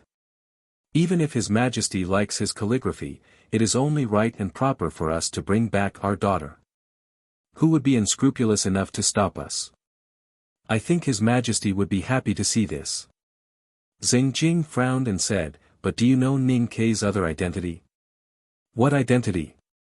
"He is a student of the second floor of the academy." Mrs. Zheng asked blankly, "There is a second floor of the academy?" Xing Jing said in a low voice, "There are many floors in the academy." Mrs. Zheng frowned and did not explain further, "What is the second floor?" Xing Jing replied, "Those who can study on the second floor of the academy are all core disciples of the headmaster of the academy." Mrs. Zheng was even more confused as to why her master mentioned these completely unrelated things. She asked, "Who is the headmaster of the academy?" Xing Jing looked at her and shook his head, sighing, "What a foolish woman. The headmaster of the academy is the headmaster of the academy." Hearing the words, "headmaster of the academy," Mrs. Zheng finally understood the severity of the situation. However, the strong desire to bring back her long-lost daughter was more important than anything else. She said angrily, "Even the headmaster of the academy has to be reasonable. Besides, my daughter is just a little maidservant now. What can he say if we give him more money?" Xing Jing shook his head slowly. As an important official of the imperial court, he was no stranger to the name of Ning Quebec. He first heard about the disturbance caused by the blooming flower invitation, and then the shock caused by the academy's ascension of the mountain. However, what the officials in the imperial court were most concerned about was this person's identity as the wayfarer of the academy. Ning Ke was the person who brought the academy into the human realm. Therefore, his opinion would be very important when it came to the succession of the Tang Empire's throne. Xing Jing knew that this person had a close relationship with the princess. As a member of the Empress's faction, he was very worried that bringing back his long-lost daughter would affect the Empress's arrangements. However, it was not convenient for him to say these words to his wife. After a moment of silence, he said, "Go to the palace tomorrow and listen to the Empress's opinion." Mrs. Zheng had never been to school and was not very knowledgeable among the first-rank noblewomen in the imperial court. However, after the tragedy in her early years, she had been taught and nurtured by the Empress. She had already changed from a weak and incompetent concubine to an opinionated housewife. Hearing her master's words, she raised her eyebrows and said in a low voice, "No matter what the Empress says, I must bring back my daughter." Mr. 13, Ning Ke, the Academy, why? In the depths of the Qin Palace, the golden bricks emitted a trace of warmth in the air. The Empress looked at the letter in her hand and muttered to herself. Her beautiful and slightly charming brows could not hide the confusion and vigilance. This letter came from the general's mansion in Tuyang City. In the letter, Xia Ho mentioned some of the recent events in Tuyang City. He also said that he had decided to resign from all the official positions in the army and was ready to retire. He asked her to tell His Majesty his true intentions. Only a few people in the world knew the real relationship between the Empress of the Tang Empire and Xia Ho. The Empress was very clear about the stubborn and unyielding temperament of her brother who loved her dearly. What did the two people from the academy do in the wilderness and Tuyang City that made him so determined to admit defeat and retire? She was very willing to let her brother stay away from those bloody things. Retiring was also an excellent ending. She was very pleased after reading the letter, but the process of this matter was a little confusing to her. At this moment, Mrs. Zheng arrived. After listening to Mrs. Zheng's tearful and smiling story about Sang Sang, the Empress was silent for a long time. Then, a gentle smile appeared on her lips and she said, "This is a good thing. This is the 4th chapter. There is still one more chapter. Let me eat a bowl of noodles first. To be continued. If you like this work, please come to Chidian.com to vote for me. Your support is my greatest motivation."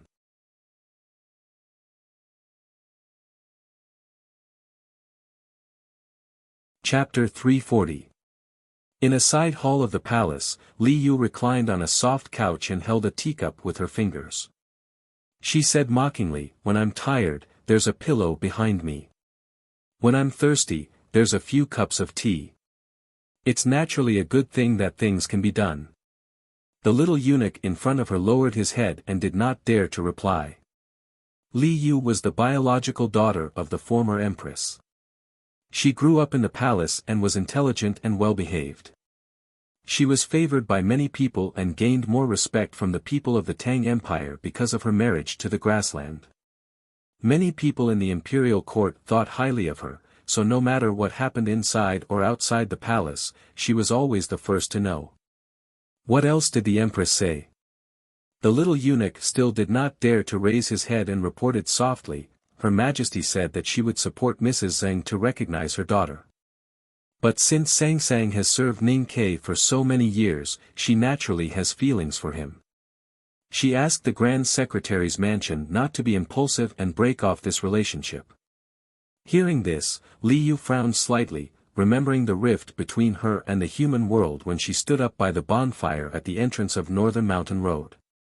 She felt angry for no reason and said coldly, "It took me 2 years to build some affection with that pair of master and servant. You actually want to take it away from me just by recognizing me as your relative?" The little eunuch did not dare to get up. He knelt in front of the couch and repeatedly kowtowed. After a long silence, Li Yu asked, "Are you sure that Sang Sang is really the daughter of the Grand Secretary's mansion?" The little eunuch replied, looking at the expression of the Grand Secretary's wife, "It's 90% true." Do you have any proof? I don't know. Li Yu waved her hand to signal him to leave. She stayed in the hall and stared at the complicated and beautiful decorations on the beam for a long time. She was very clear that her previous anger came from her powerlessness, so she looked a little tired as she leaned on the couch. When she first invited Sang Sang to play in the Princess Mansion, Ning Kei was just a down-and-out scholar on Lin 47th Street. There were no utilitarian factors in their relationship. However, as Ning Kei gradually made a name for himself in Chang'an and became the core disciple of the headmaster of the academy, he began to represent the academy to travel around the world. It could even be foreseen that he could influence the succession of the imperial power of the Tang Empire in the future. Li Yu felt that her response was correct. When she thought of her acquaintance with the little handmaiden, she felt that there was an invisible hand helping her and her brother. However, who would have thought that at this time, Sang Sang suddenly became Xing Jing's daughter, and Xing Jing became that woman's loyal dog?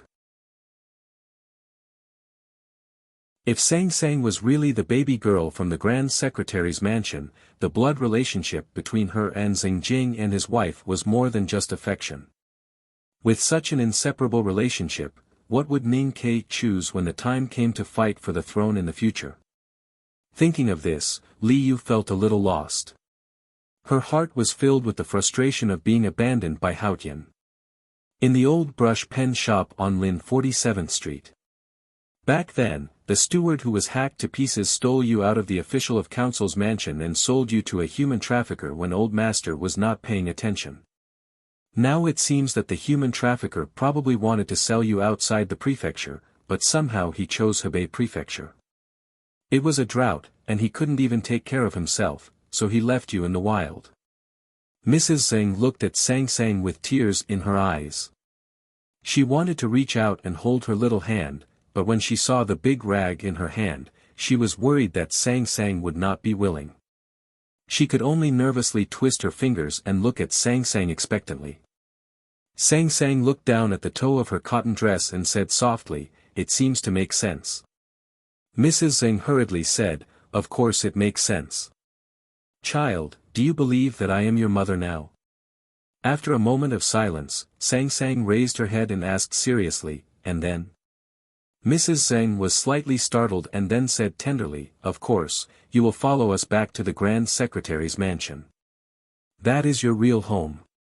I have already ordered people to prepare your boudoir, and the maids have also been prepared. If you don't like the old ones in the mansion, I will ask the middlemen to bring the maids to the mansion tomorrow for you to choose." Sang Sang frowned slightly. She seemed indifferent because she did not know how to express her emotions at the moment. Grand Secretary Xing Jing had been silently watching the scene of the mother and daughter reuniting. Although he was indeed quite happy, he was not as excited as his wife, since he had a child with his ex-wife.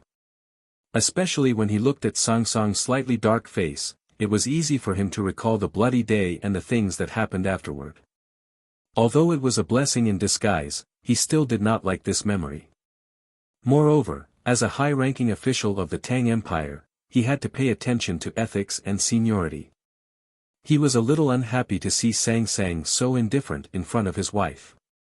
He said in an indisputable tone, "Go and pack your luggage. Forget it. I think there is nothing worth packing after all these years of wandering outside and suffering. Come back with us directly. As for the household registration, I will ask the Chang and local government to handle it. As for Ning Kei, I will ask the old chancellor to talk to him. There will be no problem." Sang Sang thought to herself, how could it not be worth packing after all these years of wandering outside and suffering? Then, she lowered her head again and looked at the toe of her cotton dress in silence. Her slightly dark face showed that she did not know what to do, because she was really at a loss at the moment. Sang Sang had once imagined what kind of people her parents would be, but it was just a natural association after seeing other people's children have parents. She did not know whether it was because Ning Kei was too competent as a guardian, or because the little handmaiden had too few requirements for this world, but she had never envied others for having parents.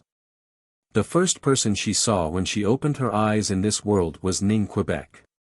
She had been living with Ning K all these years. It could even be said that there was only Ning K in her life and no one else. She was not used to the existence of others, but today she found out that she had parents. According to the customs of the world, parents should be the closest people, even closer than Ning Quebec. Didn't that mean that Ning K had become someone else? Finding her biological parents should have been a very happy thing. However, when Sang Sang thought that her life with Ning K could no longer be the same as before, she did not know where the happiness went. On the contrary, she was not used to it and even had a strong sense of resistance, so she shook her head gently. Mrs. Zhang was slightly stunned and then understood what she meant. She could not believe her eyes. Xing Jing's face suddenly became serious. He could not understand how someone would be so rebellious as to not recognize her parents. Mrs. Zhang saw his expression and knew that he was about to get angry. She hurriedly stood in front of him and smiled at Sang Sang.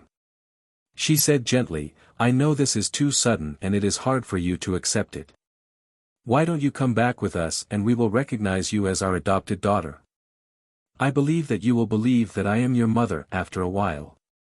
Sang Sang looked at her and suddenly smiled. She said, "I know that you will treat me well." Mrs. Zhang's heart almost melted when she saw the sincere smile on her little face.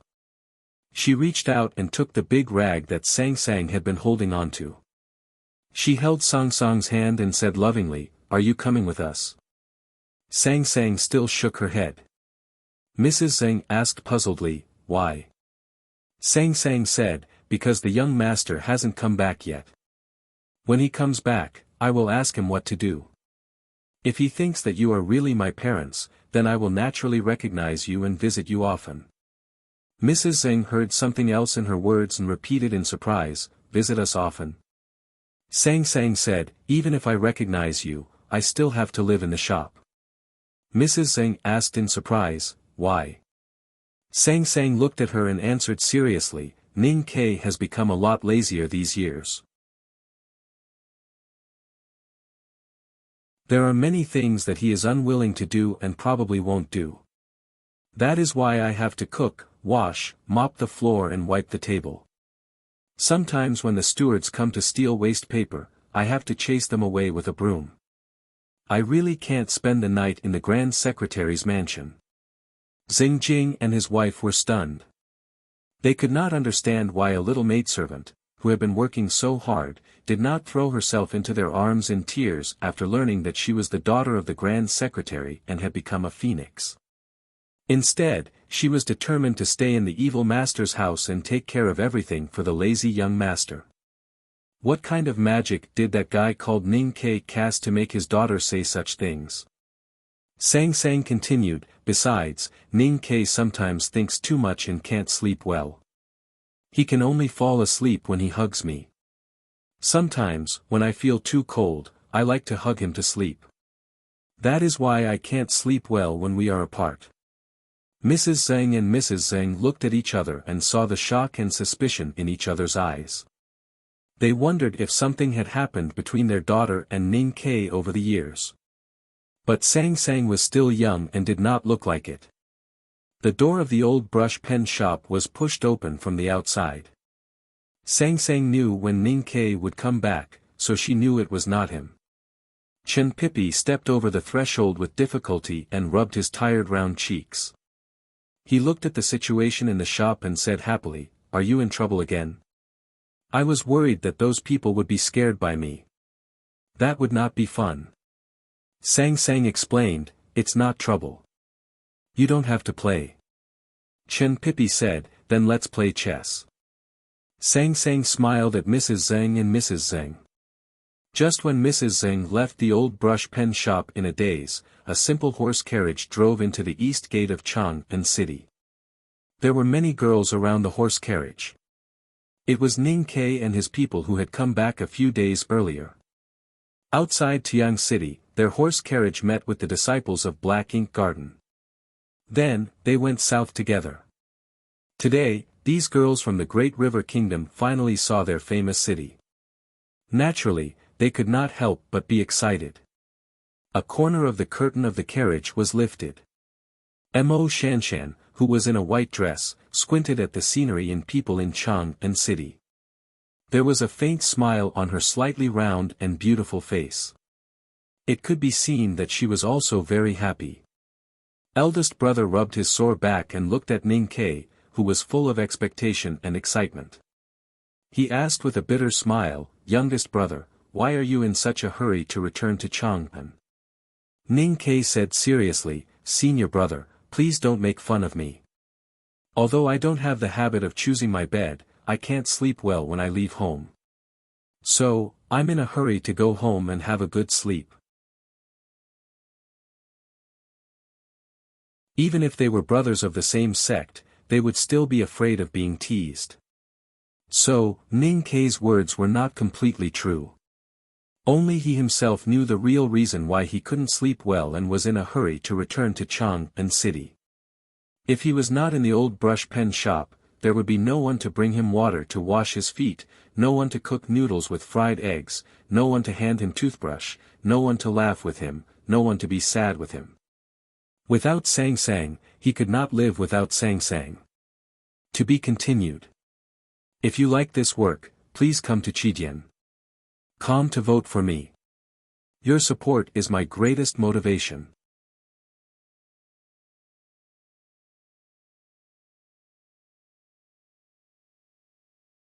Chapter 341.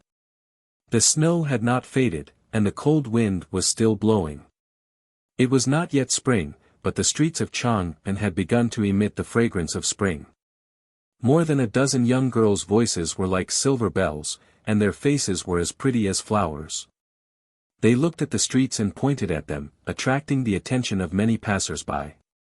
The girls wore light-colored cardigan dresses, with wide, long, and gorgeous belts tied high. Their style was very clear, and the well-informed people of Chang'an quickly guessed that they were from the Great River Kingdom. The Tang Empire and the Great River Kingdom had been on good terms for generations, and the people of the two countries had an innate sense of intimacy. However, due to the long distance between the two countries, the number of people from the Great River Kingdom in Chang'an had gradually decreased. Today, suddenly seeing so many beautiful girls from the Great River Kingdom and looking at their dresses, the older Tangs could not help but sigh. The old people began to recall the queen of the Great River Kingdom who came to Chang'an incognito to study in the Kaihua period, and began to tell the young people around them about the bitter love between the queen and the Tang emperor. The young Tangs were even more excited. They stood under the eaves of the street and waved to the girls from the Great River Kingdom, shouting that they were welcome to Chang'an.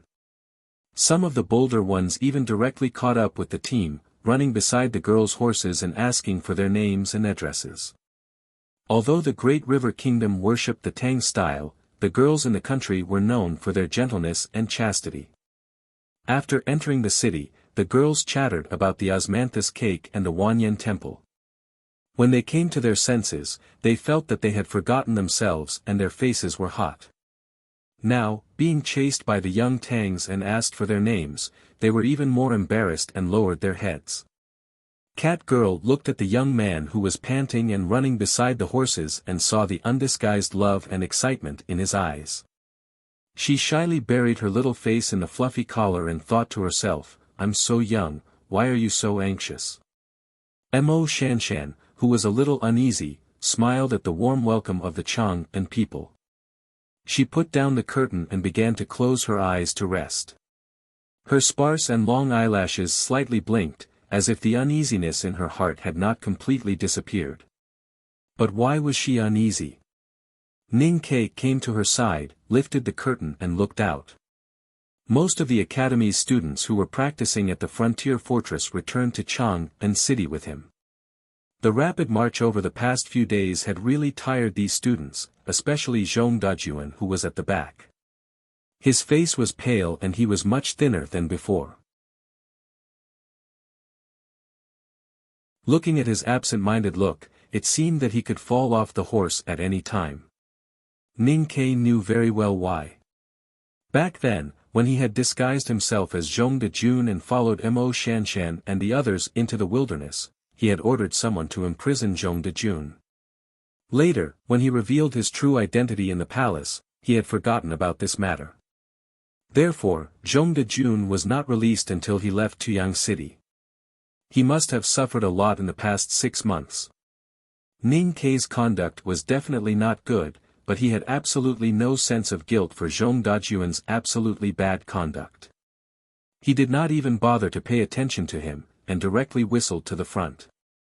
Hearing the whistle, Situelan gently lifted the reins and came to the carriage. In the past 6 months, she had led her classmates and soldiers to fight with the grassland barbarians and the coalition forces in the Blue Water Battalion. She had made a great name for herself in the army. However, her delicate face had been ravaged by wind and frost, and her head and face were covered with dust after traveling for thousands of miles. She inevitably looked a little embarrassed. Ning Kei looked at her and said, "Come to my house later, I'll treat you to noodles. When can you be more generous?" Situelan snapped at him, and then pointed to her dusty face and said, "Although I don't care about these things on the battlefield, now that we've returned to Chang'an City, shouldn't you give me some time to freshen up? Don't forget that I'm a girl." Ning Kei pretended to be surprised and said, "I thought a female general was not a girl." Situelan was about to punch him, which scared him so much that he hurriedly put down the curtain and hid behind Mo Shanshan. Mo Shanshan opened her eyes and looked at him with a slight smile, without saying anything. The imperial court naturally welcomed the practitioners of the academy back to the capital, especially the girls from the Black Ink Garden of the Great River Kingdom. Several officials from the Ministry of Rites also came. Ning Kei naturally did not have the patience to go through those procedures, so he asked for the opinions of eldest brother and Mo Shanshan. On the Vermilion Bird Avenue, the carriage separated from the main group and went directly to the eastern city. Not long after, they arrived at Lin 47th Street. Ning Kei jumped off the carriage and looked at the familiar street scene, the grey walls, and the winter trees sticking out of the former treasurer of the Ministry of Revenue's warehouse. He took a deep breath and felt very satisfied. Spring passed and winter returned.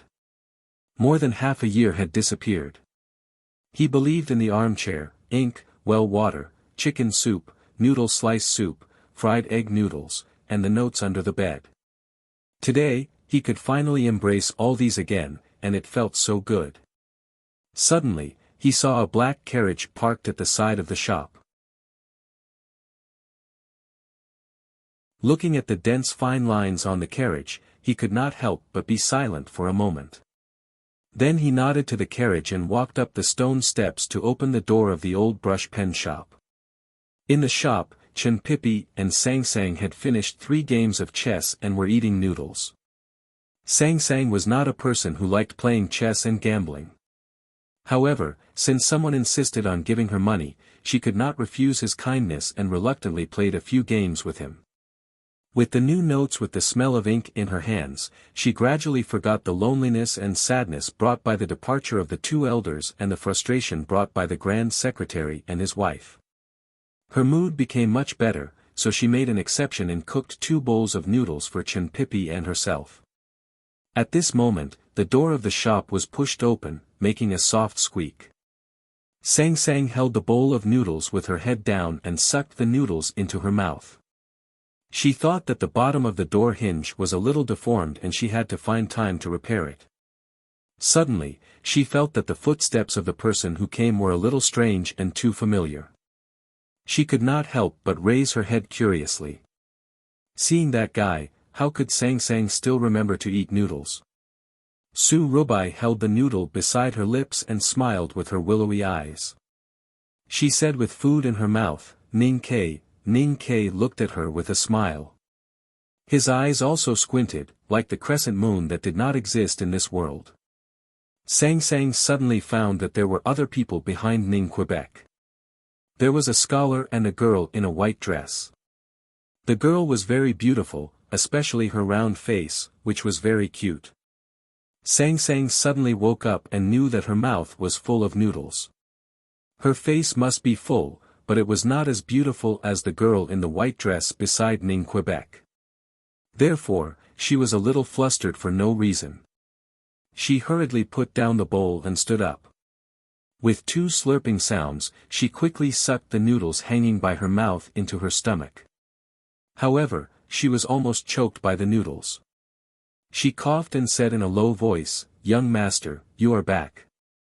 Then she looked down at the tips of her shoes and did not say anything.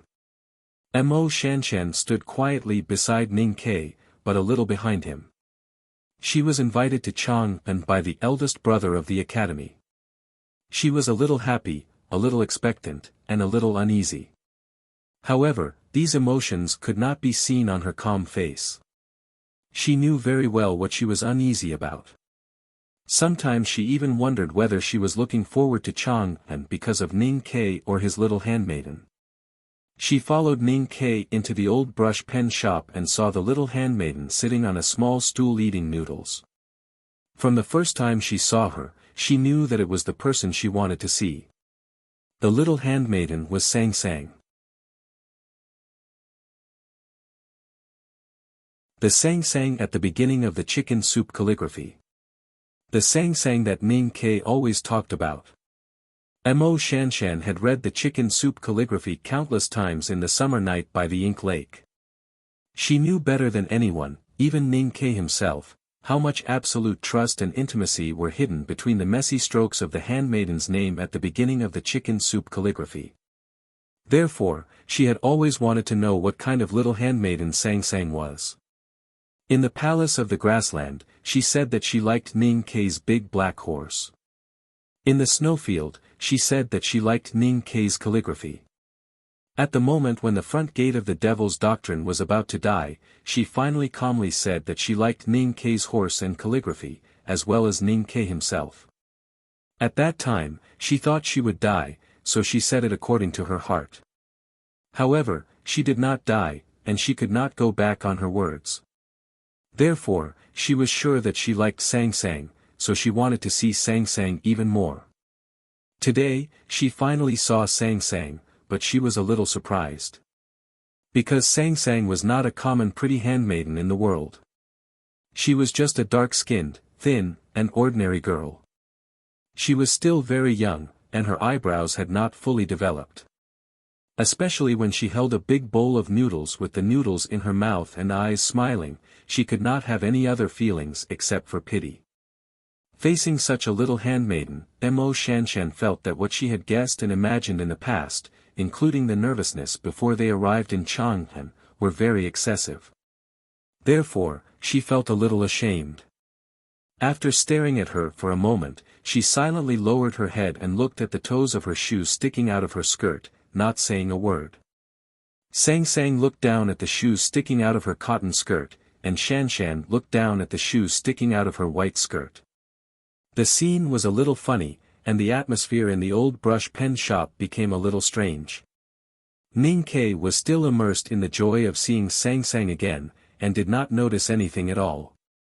As for eldest brother, he was looking at the furnishings in the shop with his hands clasped behind his back. It seemed that he did not notice anything, but in fact, he sighed softly in his heart.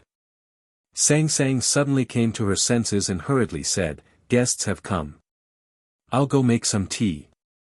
She bowed to everyone, and then picked up her bowl of noodles on the table. She snatched another bowl from Chen Pipi, who was also in a state of shock, and hurried back to the backyard. Ning Ke looked at her thin back disappearing behind the curtain, a little surprised. Although she looked as busy as usual after not seeing her for a long time, why didn't she come to hug him after such a long time? Whether his mouth was stuffed with noodles or not, Chen Pipi's cheeks were very round and bulging, much rounder than Mo Shanshan's. He came to his senses when the bowl in his hand was snatched away by Sang Sang like a gust of wind. He looked at the scholar with his hands clasped behind his back, and hurriedly sucked the noodles into his stomach. He jumped behind the scholar, bowed deeply, and said respectfully, "Greetings, eldest brother." Eldest brother turned around and looked at him pretending to be serious. He could not help shaking his head with a smile and said slowly, "Pippi, now you are no longer the youngest brother in the back mountain. Your words and actions. Before he finished speaking, Chenpipi opened his arms and held him in his arms. He said happily and indignantly, "Senior brother, you are finally back. I don't know where the headmaster is playing. No one in the back mountain can control second brother. He is tyrannical in the mountain and forced us to learn some ancient etiquette.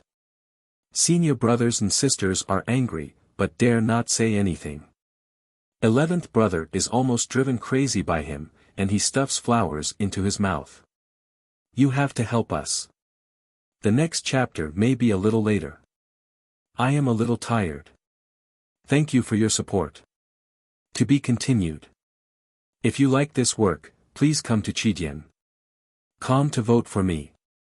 Your support is my greatest motivation.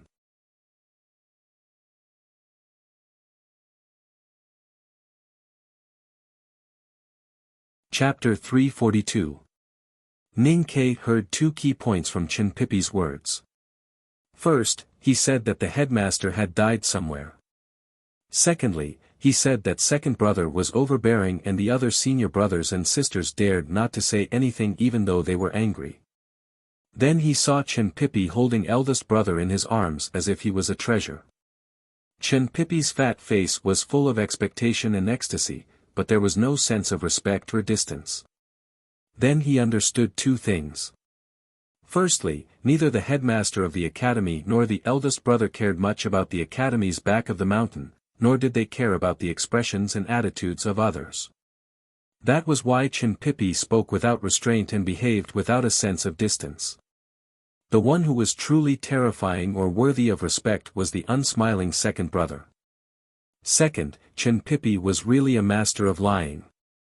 Chenpipi did not know that Ning Ke was criticizing him. He wiped away the snot and tears on his face and held Ning Ke in his arms. He patted Ning Ke heavily and said, "Youngest brother, you have worked hard. This girl is really beautiful." Ning Ke pushed him away rudely and looked back at Mo Shanshan. He could not help but feel embarrassed. He thought that it was not reasonable to praise someone's beauty at the first meeting. This guy really disgraced the academy's back of the mountain.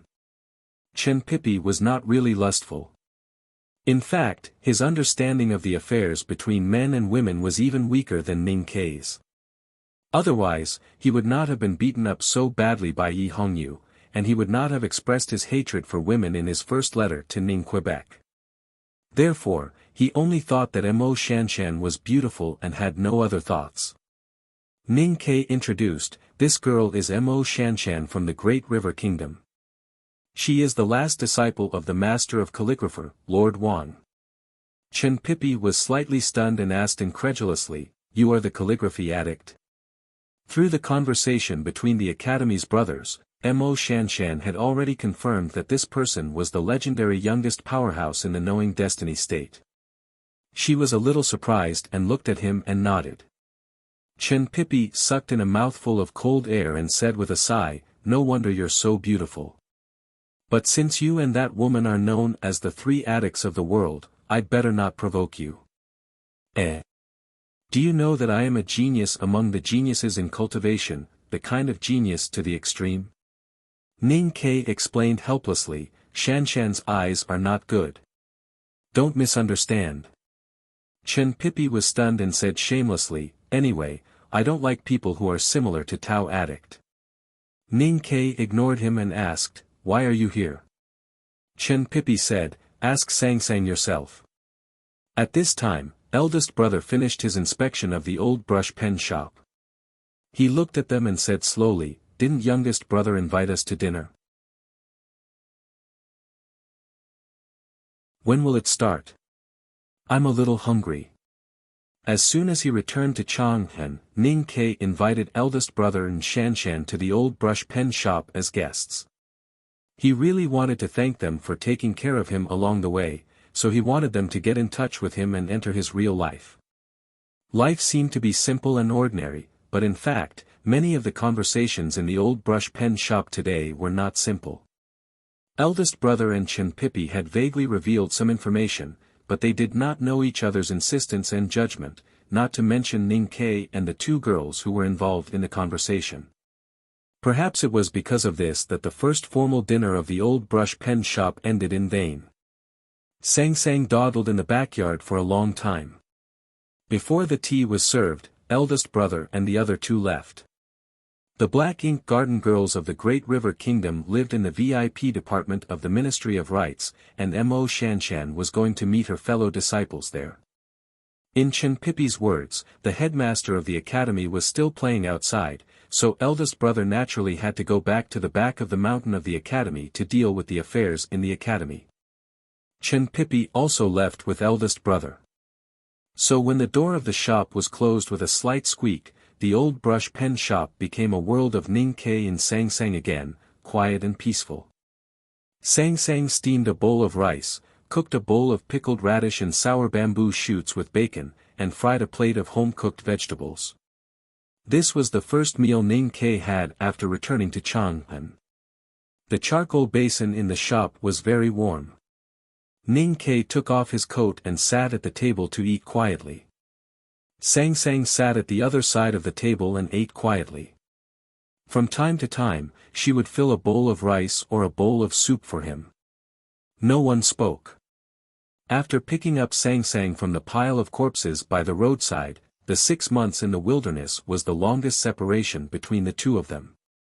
No matter how long the separation was, it would not make them feel strange to each other. However, Ning Ke always felt a little uncomfortable, especially when he saw Sang Sang gradually growing up. He found that this girl had clearly grown up a lot. After the meal, Sang Sang did not wash the dishes, but began to tell him a story. That day, the old man came into the shop wearing a dirty coat. He said that there was a lucky chance between us and he wanted to take me as his disciple. At that time, I thought that he was already so old and could not eat too much, so I took him in. The story was a little long. Sang Sang's words were concise enough, and it took a long time. During the process, Ning Ke remained silent. He did not ask any questions, nor did he take a sip of the tea at hand. Finally, the story came to the last part. Sang Sang took him to the courtyard, pointed to the 2 urns under the wall, and said, "The one sleeping in the new urn is my teacher, and the one sleeping in the old urn is your teacher." Then she went into the bedroom, fumbled on the bed for a long time, and took out 2 things from a secret place. She handed one of them to him and said, "This is left by Master Yen Sei for you. It seems to be very important, and many people are looking for it." She raised the seemingly ordinary waist token in her hand and said, "This is left by my teacher." In his words, this is the waist token of the West Hill Divine Palace's great divine priest of light.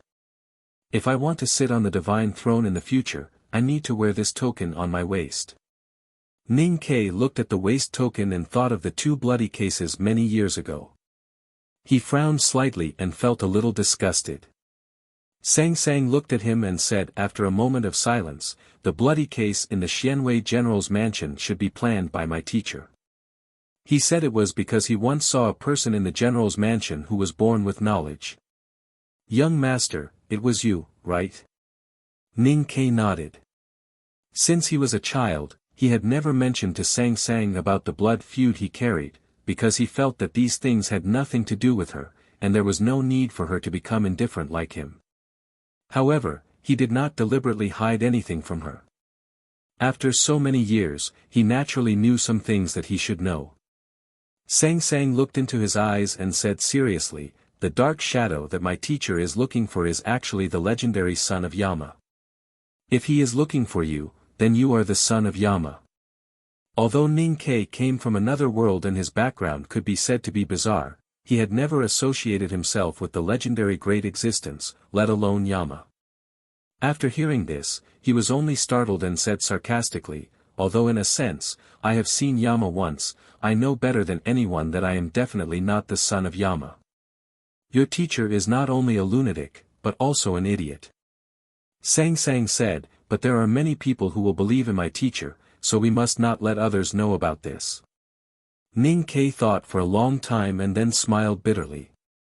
He said with emotion, "You are right. Except for the two of us, no one else can know about this, just like the box of notes under the bed." Sang Sang suddenly looked down at the tip of her shoes and said softly, "There is one more thing. Let's talk about it later." Ning Ke looked up at the sky and walked to the wall to pick up the old urn. He said, "I want to bury my teacher first." Sang Sang pointed to the new urn and said, "There is one more." Ning Ke looked at the new urn and frowned slightly. He said indifferently, "This person killed my whole family, Darky's whole village and my teacher. I have fulfilled the Academy's teaching of forgiveness by not smashing this urn."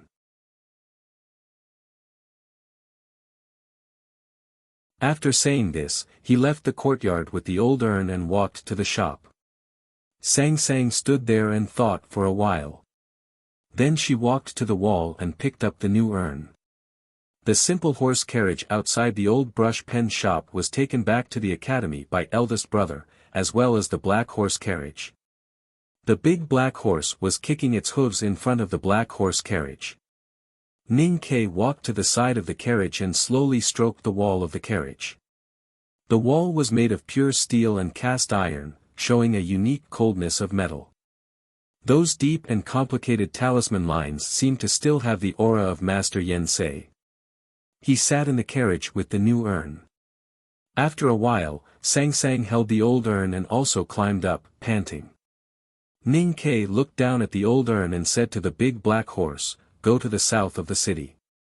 The big black horse seemed to understand human language. The black carriage moved slowly. The wheels rolled over the bluestone slabs, making a fine and clear sound. It was quiet in the carriage.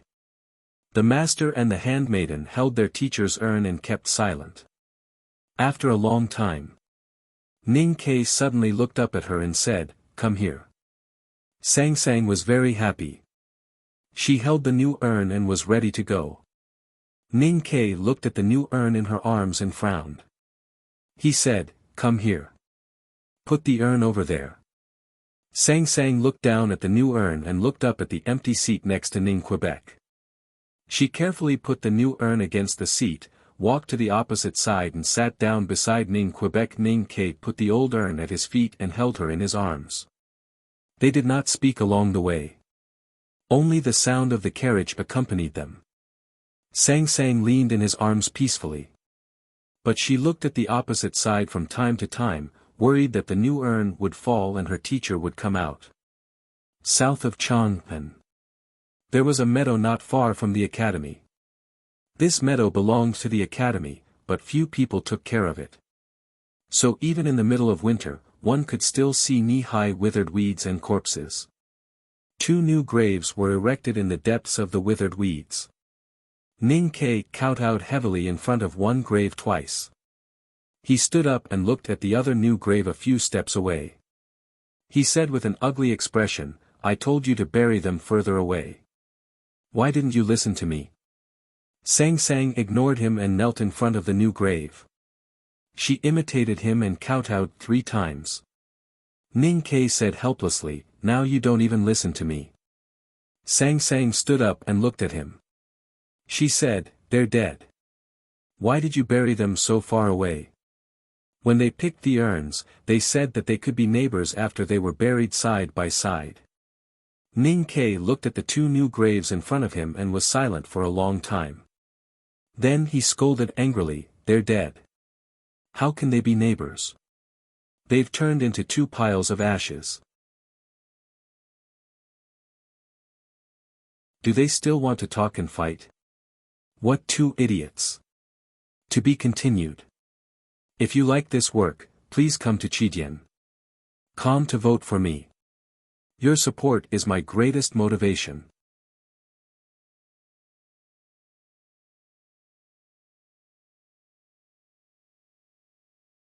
Chapter 343. The big black horse was eating grass with its head lowered. The withered grass in the middle of winter was tasteless and tasteless. The more it chewed, the more bitter it tasted, like tree bark. It spat it out painfully. It looked up at the 2 new graves in the depths of the meadow. Looking at the little handmaiden, it thought to itself that the two of them could become its mistresses. The one who bathed it in the wilderness was better. The one who bathed it in the wilderness was too dark and skinny. The other one was fair and beautiful, and her hands were quite gentle. Thinking of these things, it walked out of the meadow. When it saw the black carriage, its body suddenly stiffened. How could there be such a heavy carriage in this world? Ever since Ning Ke saw her in the meadow that spring, she had been living a miserable life. Could it be that seeing Ning Ke had ruined her whole life? In front of the new grave, Sang Sang lowered her body and brushed off the dirt on her knees. She walked to Ning Ke and cleaned his clothes. At this moment, the sky suddenly started to snow. With a soft bang, the big black umbrella opened above their heads, covering the sky and the snow that squeezed out of the clouds. The master and the servant held the black umbrella and walked toward the carriage outside the meadow. Under the big black umbrella, Sang Sang lowered her head and said softly, "Young master, I really have something to tell you. Don't panic." Ning Ke thought of something and took out a small box from his arms. "I spent half a month in Tuyang City and carefully picked out a gift for you. Do you like it?" In fact, when he left Tuyang City on New Year's Day, he bought this box from a shop on the street. He didn't spend half a month on it, nor did he choose it carefully. However, his expression was very serious, and no one could see any flaws in it. Sang Sang curiously took the box and opened it to find a cute little clay tiger inside. The little clay tiger in the box turned its body sideways, looking charmingly naive. She looked at it and smiled, saying, "I like it. It's pretty." Ning Ke said shamelessly, "Of course. Think about how much energy I spent on it." Sang Sang closed the box and asked, "Who's the pretty lady in the white dress?" This question came too naturally, so it was very sudden. Ning Ke was startled and then said with a smile, "Her name is Mo Shanshan. She is from the Great River Kingdom." Lin 47th Street was very quiet at night, except for the crackling of the braziers in the houses, the soft sound of withered leaves falling on the winter snow, and the special sound of the big black horse's lips. After washing himself from head to toe, Ning Ke leaned comfortably on the north con. He took out a waste fire talisman that he had not completely failed in the past and crushed it with his fingers. Then, he rubbed it evenly on his head with both hands and began to rub it.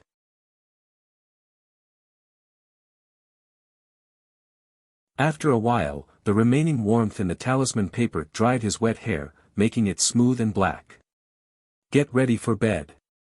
He happily crawled into the warm quilt and felt the comfortable temperature from the Kong bed. Suddenly, he found Sang Sang kneeling on the bed to make the quilt. He couldn't help asking, "Why did you come to sleep with me?" Sang Sang laid out the bedding, took off her coat and folded it beside the pillow.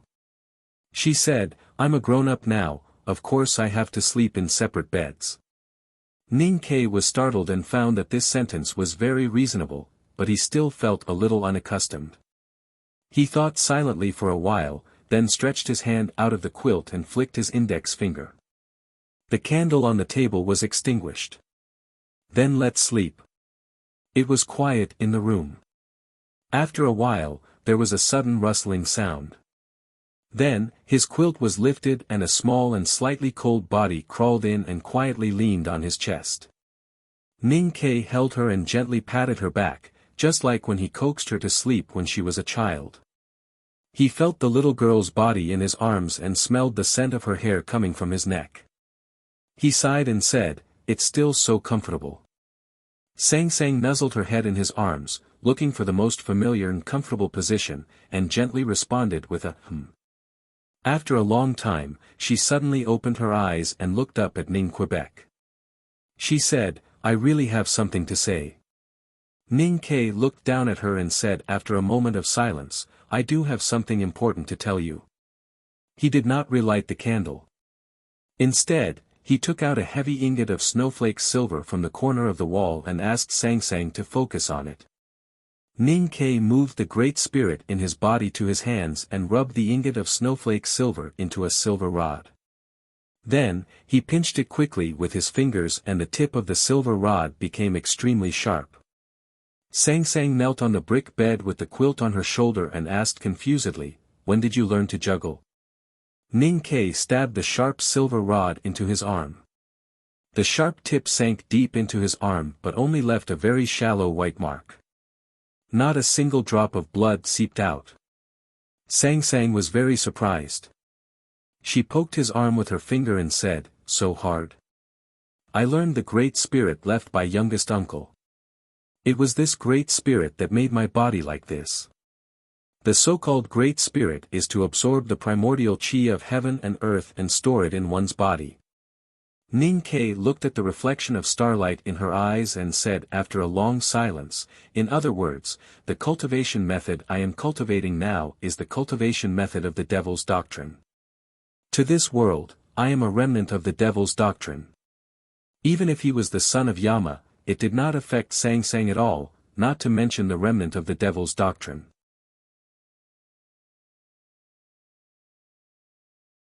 Was a young master who cultivated the cultivation method of the devil's doctrine not a young master? Sang Sang was stunned for a while and thought of another very important question.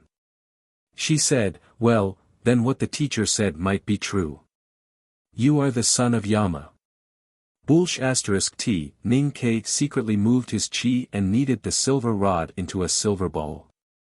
He shook the quilt and covered the two of them. He said, "Don't mention those *T things. I want to eat fried egg noodles tomorrow." Sang Sang hummed in the quilt and said, "Got it." The next morning, Ning Kei went to the academy after eating a bowl of fried egg noodles with scallions, pepper and eggs. Master Yen Sei gave him the horse carriage as a great inheritance, so he naturally took it. The original horse carriage had been paid off. The horse carriage passed through the yellow meadow in the winter morning light and came to the stone gate of the academy. Ning Kei jumped off the carriage and untied the big black horse to let it play by itself. He carried his luggage and walked into the academy. He found the instructor and told some things about the frontier fortress practice. Then, carrying his heavy luggage, he walked past the houses, past the narrow alleys, and walked to the wetland. He looked at the fish swimming listlessly between the thin ice, and then looked at the dense forest in the distance. Finally, he came to the front of the old academy. It was all very familiar scenery and he had a lot of good memories. Although he had not seen it for only half a year, he already missed it very much. The more he missed Chang'an, the less he believed in the city of Wei. Looking up at the open east window of the old library, Ning Kei suddenly understood one thing. The place he missed the most was probably his hometown. He walked through the fog that shrouded the mountain and waved his right hand to drive away the last wisp of fog. Then he came to the wide cliff yard on the mountainside. Looking at the grass, flowers and trees that were completely out of season and the silver waterfall falling from the top of the cliff in the distance, he could not help but feel refreshed and shouted, "I'm back." His shout echoed in the empty back mountain of the academy. After a long time, there was no response except his voice, and no senior brother or sister came out to welcome him. Ning Kei could not help but feel a little resentful. He walked along the mountain path to the mirror lake, and then the expression on his face became happier and happier. Although there were still no senior brothers or sisters appearing, he heard someone playing the zither and singing in the forest beside the path. There was a crisp sound of chess pieces falling on the board and the sound of hoes digging into the soil.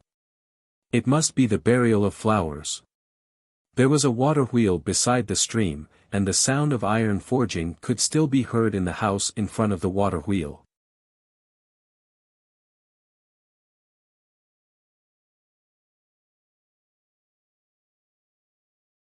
Your support is my greatest motivation.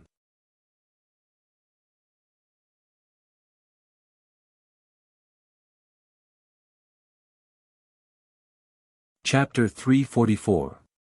In Chang'an, handmaiden Sang Sang only had two friends she could talk to.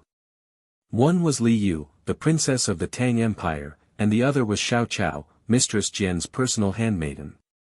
The status of the princess of the Tang Empire and the handmaidens of the brothel were worlds apart. However, Song Song's attitude towards them was the same. She was always silent and played the role of a listener.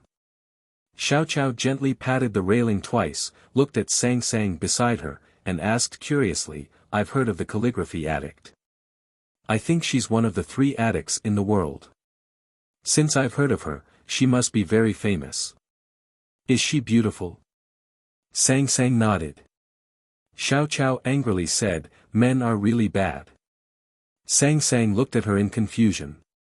Xiao Qiao emphasized and explained, "I mean your young master." Sang Sang was even more confused. Xiao Qiao looked at her and said anxiously, "Now everyone in Chang'an knows that Ning Ke brought back a beautiful woman from a long journey. Aren't you worried at all?" Sang Sang looked at her and asked seriously, "What should I worry about?" Xiao Qiao held her hand and said worriedly, "According to what you usually say, you often sleep with your young master, so it's definitely impossible for you to marry someone else. In the future, you will definitely become his concubine. In the end, he didn't even tell you before bringing a woman home.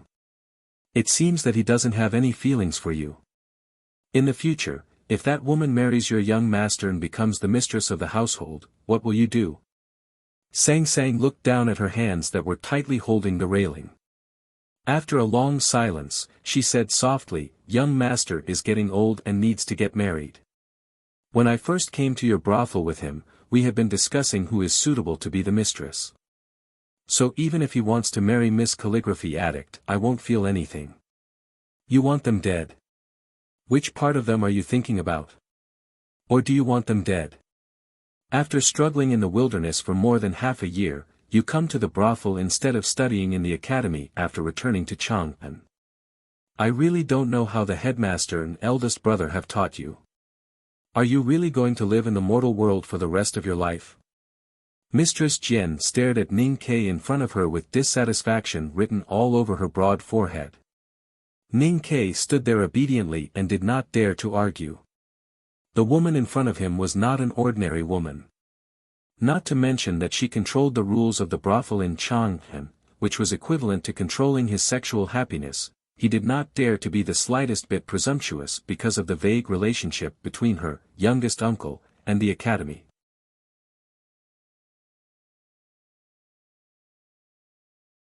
After the trip to the front gate of the Devil's Doctrine and listening to Lien Xing's memories, he was sure that the girl named Xiao Xiao who died tragically in front of the Lank Temple had something to do with the House of Red Sleeves. Youngest uncle had destroyed the Devil's Doctrine because of the girl's death. Second brother had said that youngest uncle and Aunt Jian were close.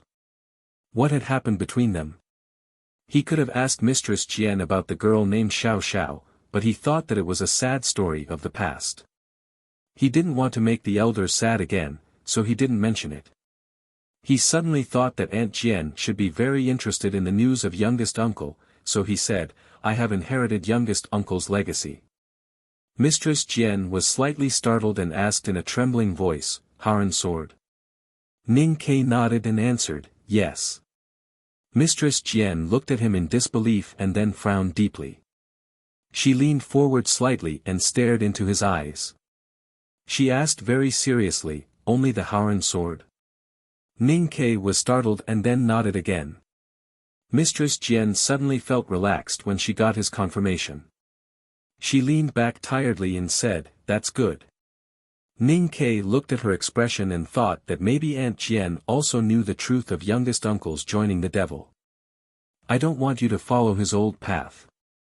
Mistress Jian looked at him and said earnestly, "If you want the world to admit that you are qualified to represent the academy and enter the human realm, you have to go through a lot of training." When he entered Chang'an on a little black donkey, he was just a little scholar in a green robe. But because he couldn't control his mind, he caused a lot of trouble in the world and finally died without a burial place. So you must remember to keep a low profile this time and don't offend too many people. This was the second time that Ning Ke heard Mistress Jian seriously mention the word "enter the human realm" in today's conversation. He couldn't help but feel confused and wondered what it was. Then he heard that she used youngest uncle to warn him, so he couldn't help but smile and replied, "Don't worry, I'm not as strong as youngest uncle. If there is any trouble, I can just hide in the academy. Don't think that the academy is really the best in the world. If the academy can really solve everything in the world, how could your youngest uncle end up like that? What's the point of cutting all the peach blossoms on the mountain afterward?" Mistress Jian said coldly, and the wrinkles at the corner of her eyes were full of resentment. That was resentment against the academy and even against the headmaster of the academy. According to the law of the Tang Empire, students of the academy were not allowed to join the army after graduation.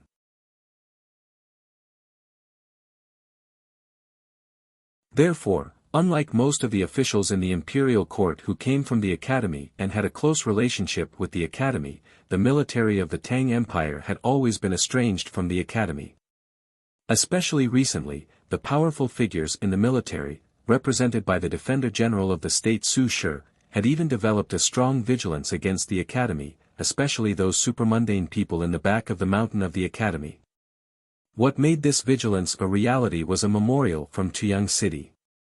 In the memorial, the Defender General of the military, Xia Ho, who had made great achievements in the war, earnestly requested to retire. His words were full of fatigue and discouragement.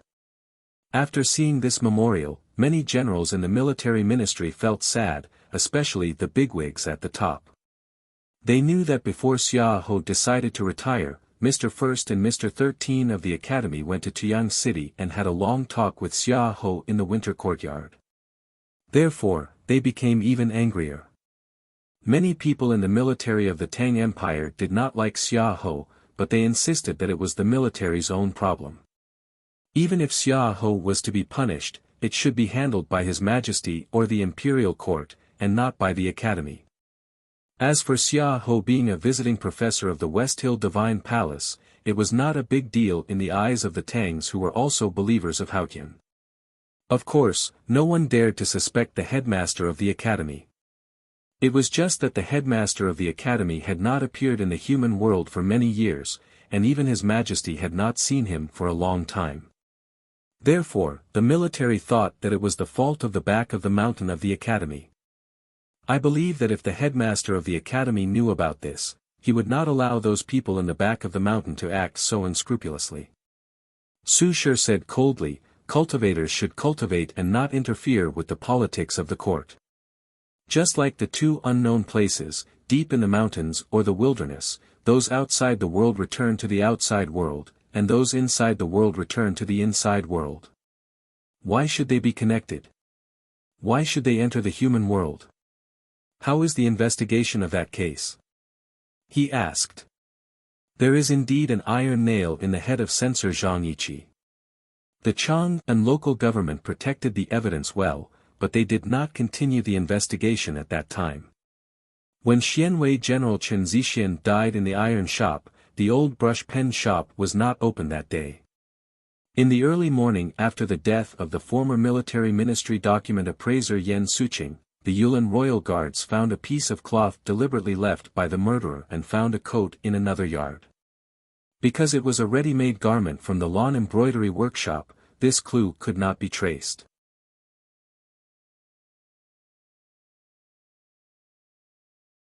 However, according to the investigation of the murder scene and the wound on the coat, it can be confirmed that the murderer was seriously injured.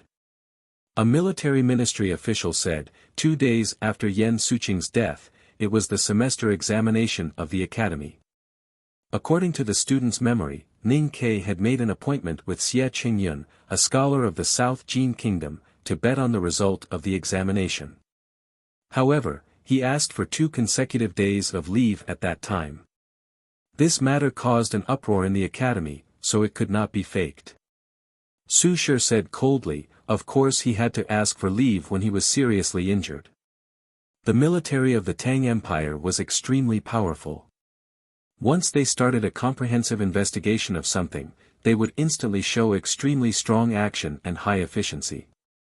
It did not take them a long time to find out so many clues, which was really terrifying. These seemingly inconspicuous clues were like a net, faintly pointing to a vague figure. It seemed to indicate that Ning Ke, a student of the second floor of the academy, had something to do with those murder cases. Nothing can stand up to suspicion, because once you start to suspect, you can seek evidence. As long as you seek evidence, you can find a lot of evidence. Otherwise, who would believe that the core disciple of the headmaster of the academy turned out to be a cold-blooded murderer? Su Shi said expressionlessly, I don't want to know the connection behind these murder cases. I don't want to know who Ning Ke was and what kind of hatred he had with the deceased. I just want to confirm that he did not violate the law of the Tang Empire. After thinking for a moment, the official shook his head and said, the existing evidence is not enough to prove anything. Su Shi frowned slightly and seemed to be a little worried. The official looked at him in confusion and asked in a low voice, actually, even if we really find evidence of Ning Ke's involvement in the case, can we really go to the back of the mountain of the academy to arrest him for trial? General, in my humble opinion, let's just forget about this matter. Su Shi looked at the winter sun outside the window and said slowly, the headmaster of the academy once said that the law of the Tang Empire is the most important. Our Tang Empire is strong and prosperous according to this principle. If the academy breaks the law, it will be the same as the common people. Even if we can't find evidence of Ning Ke violating the law of the Tang Empire, we have to let the headmaster of the academy know about this matter and make Ning Ke unable to be the wayfarer of the academy. After a moment of silence, he said coldly, now it seems that my vigilance towards Ning Ke is indeed right. If the future nation master is such a villain, how can the Tang Empire be at peace? If those foreign cultivators have already entered Chang'an, tell them to provide convenience for them.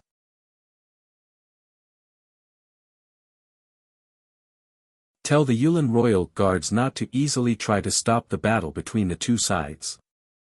The official from the military ministry trembled slightly and expressed his opposition without hesitation. He said, I object. Even if Ning Ke is a villain, he is after all a Tang man. How can we deal with him by using the hands of foreign people? Su Shi turned around and looked at him with slight mockery. He said, do you think I am such a shameless fool? The official from the military ministry was fearless and replied, I dare not, so I don't understand the meaning of your words. Since we are going to enter the human realm, we have to be tempered. Koharan was like this in the past, and Ning Ke is the same now. I just want this kind of tempering to be fairer. I believe the academy will not have any objection to my arrangement. Su Shi said coldly, if Ning Ke is guilty, of course he should be punished by the law of the Tang Empire. But now there is no evidence that he has violated the law of the Tang Empire. So I really want him to lose, again and again, until he finally loses all his courage and edges. To be continued. If you like this work, please come to Chidian.com to vote for me. Your support is my biggest motivation.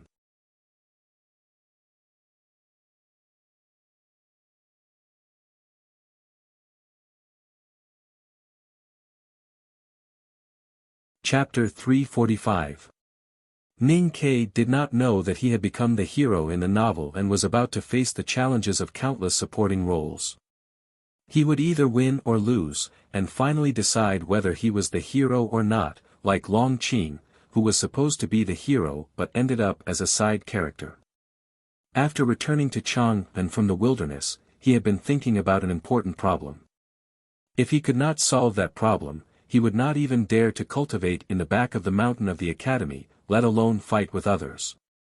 In order to solve this important problem, early the next morning, or to be exact, when it was still dark, he used the waste token of the visiting professor of the Imperial Center Administration to leave Chang'an. He came to the mountain road behind the old library of the academy and waited quietly. At the moment when the morning light appeared in the east, the clouds on the mountain road gradually dispersed. Eldest brother, who was wearing an old coat and straw sandals, slowly walked out. He was surprised to see Ning Ke, who was leaning against the tree and yawning. Ning Ke bowed and asked, Senior brother, where are you going today?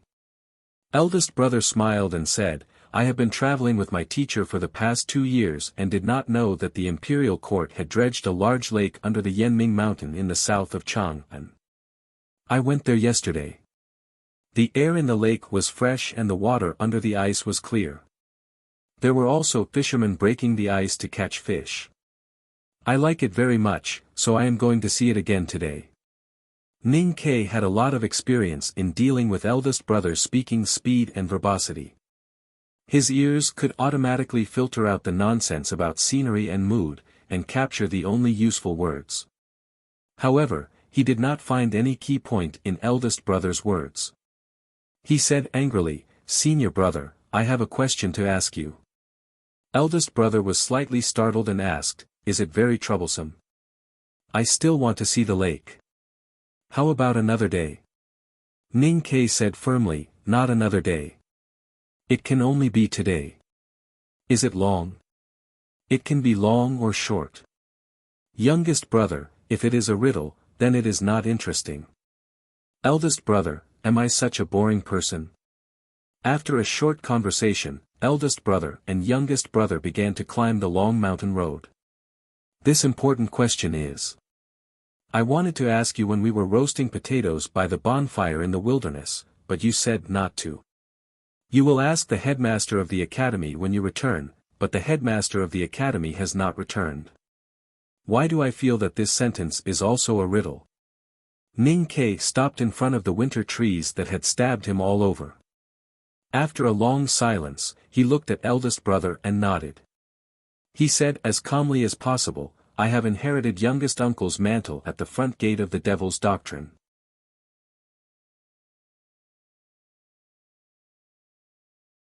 In Lotus's words, "I have joined the devil, and I am sure that there is something wrong with my body." A gust of winter wind blew past. Eldest brother looked at a ginkgo leaf on the mountain path, which was twisting in the wind. After a long silence, he withdrew his gaze and nodded at him. He smiled and said, "I know." Ning Ke looked at his eyes nervously and waited for what would happen next. However, eldest brother did not do or say anything. He just smiled and shook his head, and then continued to walk up the mountain path. "You knew I was possessed by the devil, and then what?" Ning Ke looked at his senior brother's back and shouted in confusion. The eldest brother said in. Eldest to know, to brother said. "I know." Eldest, to catch, to Ning to uncle. Ning. Academy, eldest, academy to say, Ning emperor, academy, to Ning, to eldest, academy to sure Quebec, Ning, in, academy, in, by, academy. Ning Ke chased up and asked angrily, "Senior brother, did you hear that? What are the rules of the academy?" The eldest brother sighed and said, "The back cliff was used by the headmaster to imprison youngest uncle. You haven't caused as much trouble as he did. You're not guilty enough, so you're not qualified to be imprisoned there." Ning Ke was stunned and asked, "Then what should we do?" Eldest brother looked at him and said seriously, "Wait for the headmaster to come back." Ning Ke asked, "What if the headmaster never comes back?" Eldest brother patted him on the shoulder and said, "Then we will pretend that we don't know, okay?" At this time, the two of them had already walked to the wooden door and walked past the stone that was deeply rooted in the mountain. Ning Ke seriously thought for a long time, but still could not understand what eldest brother's attitude was. He could not understand why eldest brother did not react as he expected to such an important matter. The wooden door that could block cultivators below the see-through realm opened without any wind in front of the two people. Eldest brother took out a silk handkerchief and slowly wiped a small bronze mirror clean. Then he put it back into his sleeve. "I heard that you went to the House of Red Sleeves to see Aunt Jen yesterday." "Yes. She is also a woman with a hard life." Ning Ke saw the small bronze mirror, but he did not know what eldest brother had done with it. The two finally reached the highest peak of the back mountain of the academy. Ning Ke stood on the edge of the cliff and looked at the sea of clouds under his feet.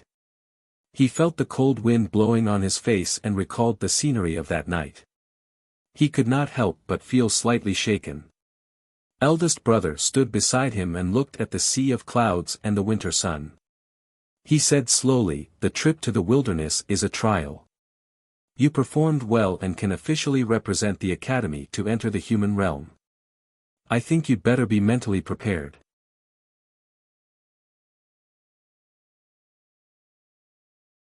This was the third time Ning Ke heard about entering the human realm in the past 2 days. He looked at eldest brother uneasily. Although he did not understand what entering the human realm meant, he vaguely felt that it was a very troublesome thing. "Senior brother, what is entering the human realm?" "Entering the human realm means returning to the human realm." Ning Ke asked confusedly. "Cultivators go through a lot of hardships to be born into the human realm. Why do they enter the human realm?" Eldest brother smiled and said, "Because cultivators also need to eat." This reason was very strong, because there was nothing more important than eating in this world.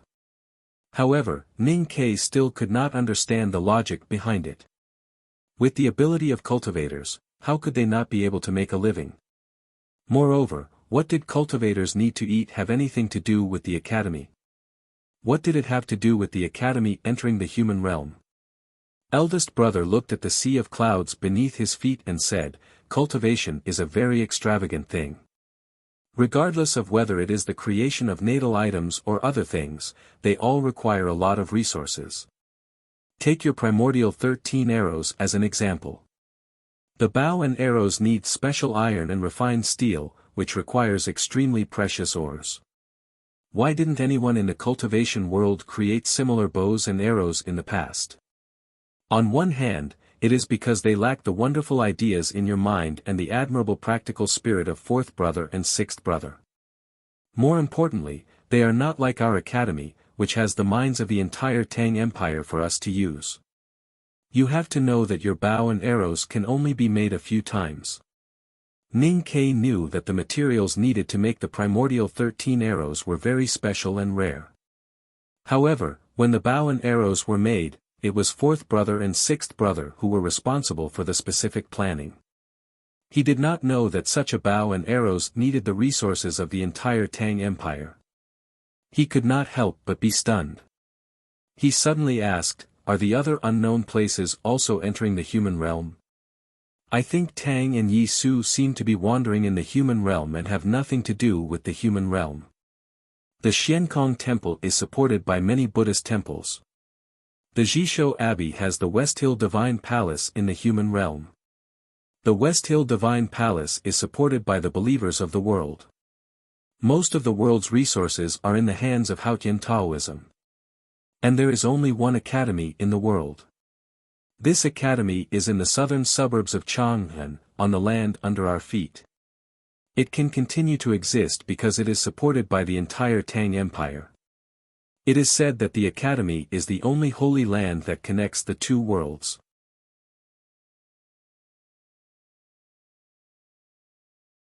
In fact, apart from the fact that the headmaster likes to be close to the human realm, the most important reason is that we can only survive if we appear in the human realm.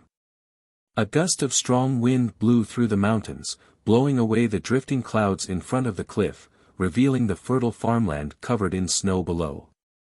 Indistinctly, the outlines of a few villages could be seen. It was indeed a beautiful world. Eldest brother pointed to that place and said with emotion, "Look at the great rivers and mountains. We cultivators don't produce, but we consume things that ordinary people can't imagine in a lifetime. In fact, we are supported by the most ordinary farmers and miners in these villages, so we should do something for them." Ning Ke looked at the distant human realm below the cliff and asked absent-mindedly, "Then what should we do for them?" "Don't worry, younger brother. The so-called entry into the human realm is just to maintain the connection between the academy and the human realm. It is not a very troublesome thing. You just need to remember that we have to protect the order and peace of the Tang Empire, so we have to remember the principle that the law of the Tang Empire comes first. Then, we have to represent the Tang Empire and the Academy in the process of this world. You have already taken the first step in the wilderness. Then, when someone comes to challenge you, you need to protect the dignity of the Tang Empire and the Academy."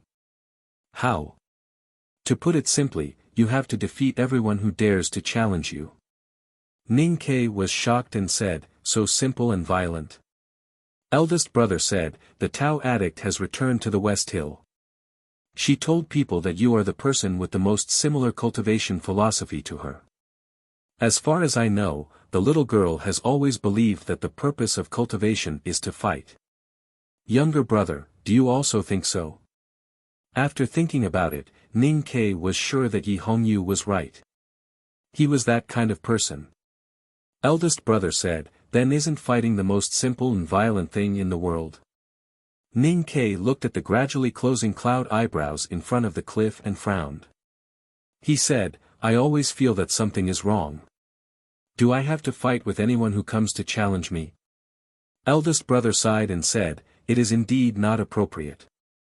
Unfortunately, the academy is very different from the Jishou Abbey and the Xiankong Temple. No one knows where the Jishou Abbey and the Xiankong Temple are, but all the cultivators in the world know where the academy is. Therefore, we can't travel around the world freely like Yi Su and Tang. We can only wait here passively. Wait a minute. Why do I feel that something is wrong?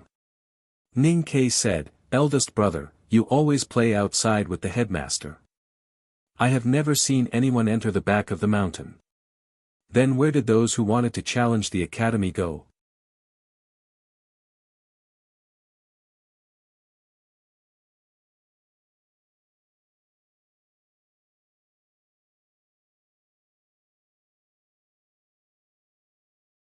Chapter 346. Eldest brother did not understand what Ning Ke meant, but Ning Ke had been fooled by him to the point of bitterness and sorrow, which had condensed into malice. He wished he could steal the cudgel on second brother's head and knock him out to vent his anger. He thought to himself, you and the headmaster of the academy are sightseeing outside every day, while the others in the back mountain are playing the zither, playing the flute, enjoying the flowers and playing chess. They are living such a happy life, but you throw me, the youngest disciple, into the outside world to suffer in the bitter wind and rain. What's the reason for this? Now that he thought about it, the academy changed the real world to the wilderness, and he had to enter the front gate of the devil's doctrine to inherit the mantle of youngest uncle. Ning Ke shouted with grief and indignation, this is a trap. Eldest brother said with a smile, what do you mean by that? Ning Ke said angrily, why can't other senior brothers and sisters do? Why do I have to be the one to enter the human realm? Eldest brother sighed and said sincerely, you know Bei Gong and the others. They spend all day in the mountains and forests, obsessed with the zither, chess, calligraphy, and painting, smithing, and talisman Taoism. They know nothing about the world and are as naive as children. It's not suitable for them to enter the human realm, unless you want them to be beaten badly and come back crying in less than 2 days. What about second brother? He's so strong. Jun Mo, he seems to abide by the ancient etiquette and is very upright, but he's too much of a gentleman. He doesn't know how to deal with the situation and is easily forced to the point of no return. His character is a little bit. At this point, eldest brother paused for a while and then said with a bitter smile, he's a little stupid, and he admires youngest uncle too much. If he really enters the human realm, he might really set off a bloody storm in Chang'an. Ning Ke asked again, what about Chen Pipi? He's the youngest in the knowing destiny state. If he were to be paraded on the street, he would immediately frighten all the guys who dare to challenge the academy. There's no need to do anything. He's much more suitable than me. 12th brother's background is a little special, so it's not suitable for him to represent the academy. Eldest brother looked at Ning Ke and said, youngest brother, you're different. You have the strongest aura of the human world, so you can't be at ease in the mountain like us. So you're the most suitable for entering the human realm. This is also the lucky chance I told you in the wilderness. Don't talk about those useless things. Ning Ke said angrily, senior brother has said so much and I finally understand the main point. But you mean that I have seen too many deaths in my life and have rich fighting experience. My heart has been soaked in dirty water for many years.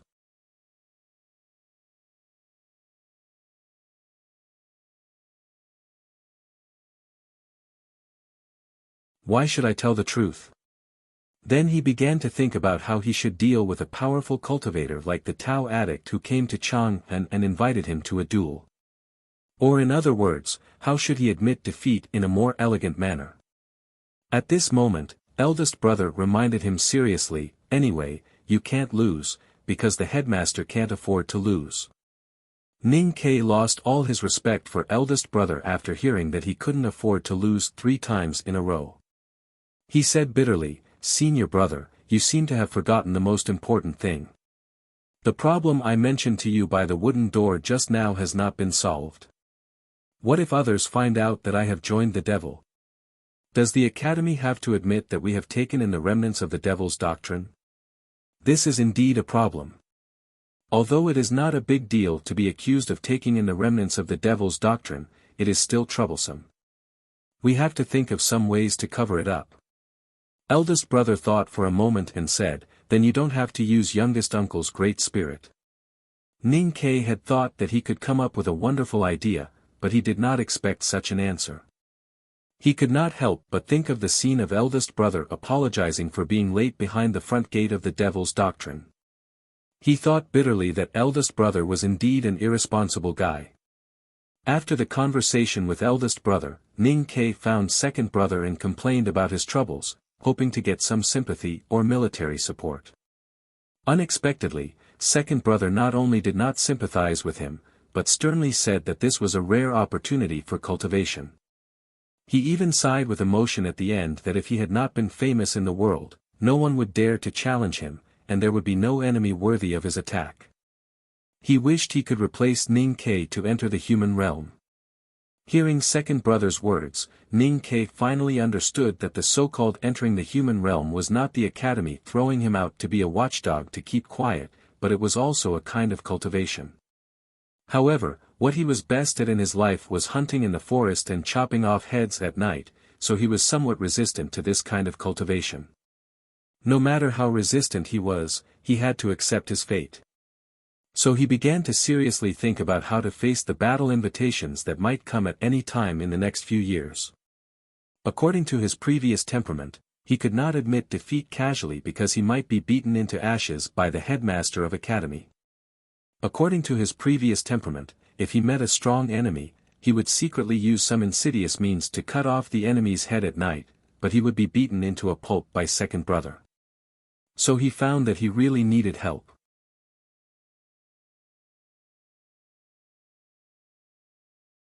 Sang Sang was naturally the most suitable candidate, but he thought that the process of fighting with those powerful cultivators might be a little dangerous, so he did not want to drag her into it. He also thought that if Spring Breeze Pavilion Old Chow was still in Chang'an, then he would really have nothing to fear. With their strength and tacit understanding in battle, even a great divine priest from the West Hill Divine Palace might have a chance to become famous, let alone the Tao addict. It was a pity that Chao Xiaoshu was not here. Fortunately, at least in the recent days, Mo Shanshan was in Chang'an, and Ning Ke wanted to be a good host. So in the following days, he would go to the residence of the Black Ink Garden disciples every day after leaving the old brush pen shop and take Mo Shanshan to sightsee. Sometimes he would take Catgirl to a famous restaurant to have a big meal. Thinking that the two had developed a tacit understanding in the wilderness, Ning Ke did not explain too much to the calligraphy addict. However, no explanation often led to problems. In the eyes of those girls from the Great River Kingdom, Mr. 13 of the Academy, who would come to report on time every day, obviously had a different feeling for the Hill Master. Sometimes it was cloudy and snowy in Chang'an, and sometimes it was sunny in winter. Ning Ke and Mo Shanshan traveled side by side. Sometimes they held the same umbrella, and sometimes they looked at the same fish by the moat.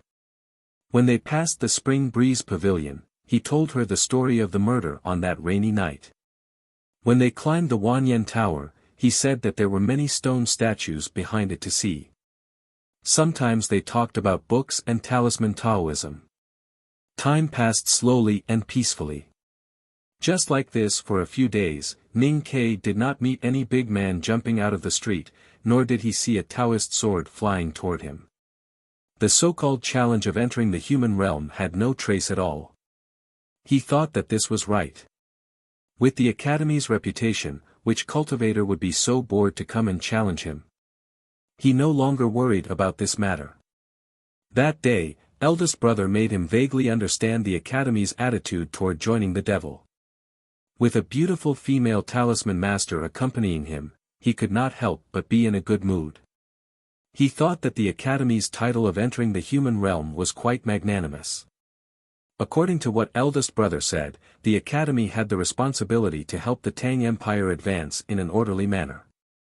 Didn't that mean that after a few years, he could also express his opinion on who would be the Tang Empire's emperor? Thinking of these things, he could not help but feel proud. On a day when the winter snow was gradually melting, Ning Ke held the big black umbrella and waited outside the Ministry of Rites.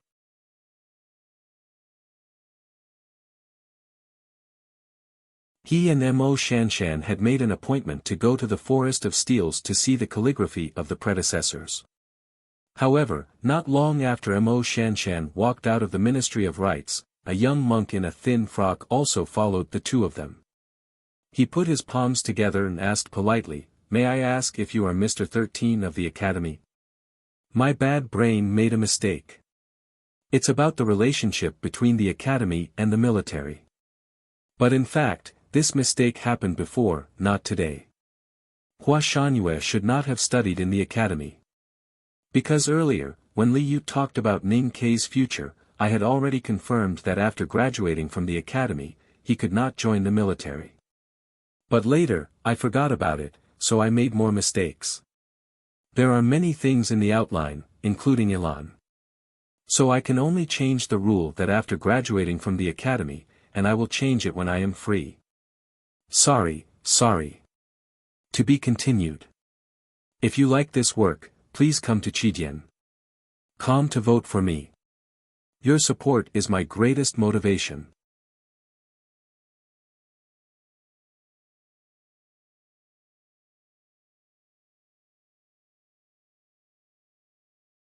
Chapter 347.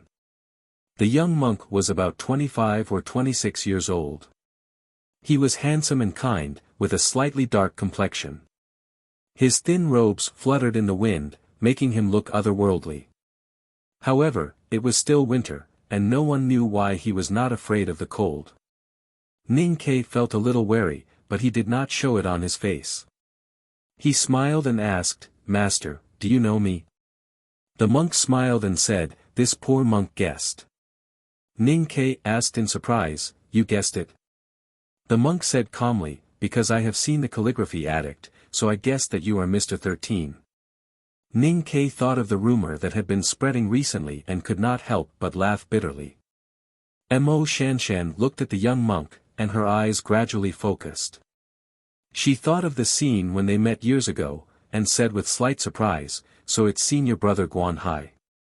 How have you been? Why are you in Changpan?" Through her introduction, Ning Ke found out that the young monk was Guan Hai, the last disciple of the Lank Temple elder. His expression suddenly became a little strange. This world was different from the one Ning Ke had lived in. Not every housewife was a master of both Buddhism and Taoism. Compared with Haotian Taoism, the influence of the Buddhism sect was much smaller, and the Dharma was not prosperous. However, the Lank Temple was too famous, especially to ordinary people. No one knew about the Xiankong Temple, but they all knew about the Lank Temple. To cultivators, the Lank Temple had a higher status than the White Tower Temple of the Yueluan Kingdom.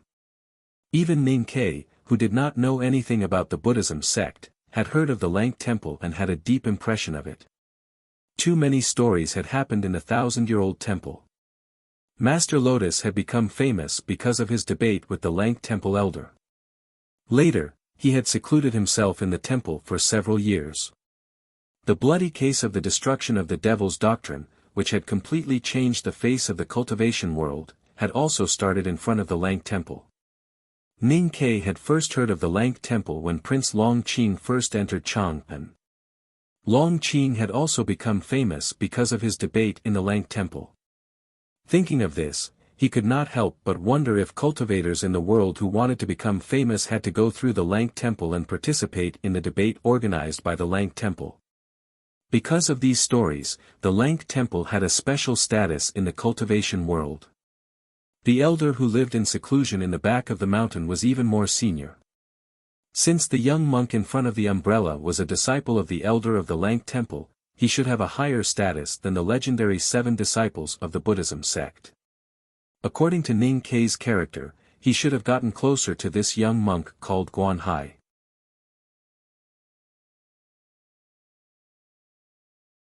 However, he had been wary of other sects coming to challenge him because of the so-called Academy's entry into the human realm.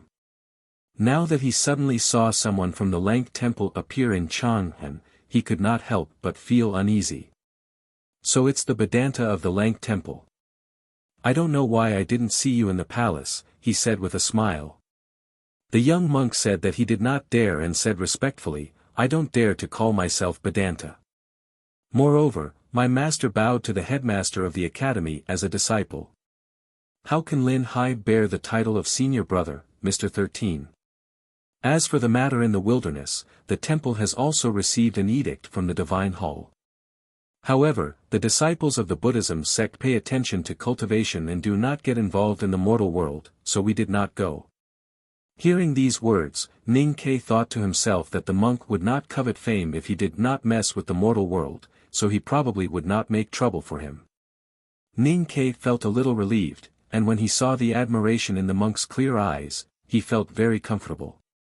He asked gently, Senior brother, what business do you have in Chang'an? No matter if it was a sedan chair or a bamboo sedan chair, it always needed 2 people to carry it. That was why Lin Hai did not dare to admit that he was the senior brother. However, Ning Kei insisted on calling him that. From this, eldest brother was right. He was indeed the best candidate for the back mountain of the academy. Lin Hai took out an envelope wrapped in yellow cloth and said, I changed my documents at the Ministry of Rights and was about to leave the city to go to the academy. I did not expect to meet Mr. 13, so I can send this invitation to you and slack off. An invitation to the academy? Ning Kei opened the yellow cloth and found that the envelope was not sealed. He took out a very thin piece of paper. The content of the paper was simple and clear. It was an invitation from the Lank Temple elder to the academy to send someone to attend the Yulan Hungry Ghost Festival next year. After the conversation with eldest brother, he was very clear that if the academy had any secular affairs in the future, they would be handled by him. Then he would definitely attend the Yulan Hungry Ghost Festival in the Lank Temple. Fortunately, there was still more than a year's time, so he could prepare well. Moreover, he could confirm that the person from the Lank Temple was here to send an invitation, so he could not help but feel more at ease. He looked at Guan Hai and said with a smile, Senior brother, you have come from the Lank Temple, so you should be a good host. However, I have made an appointment with the Hill Master to travel together. I will drink tea and chat with senior brother at night. Is that okay? Monk Guan Hai replied respectfully, Mr. 13, you are too polite.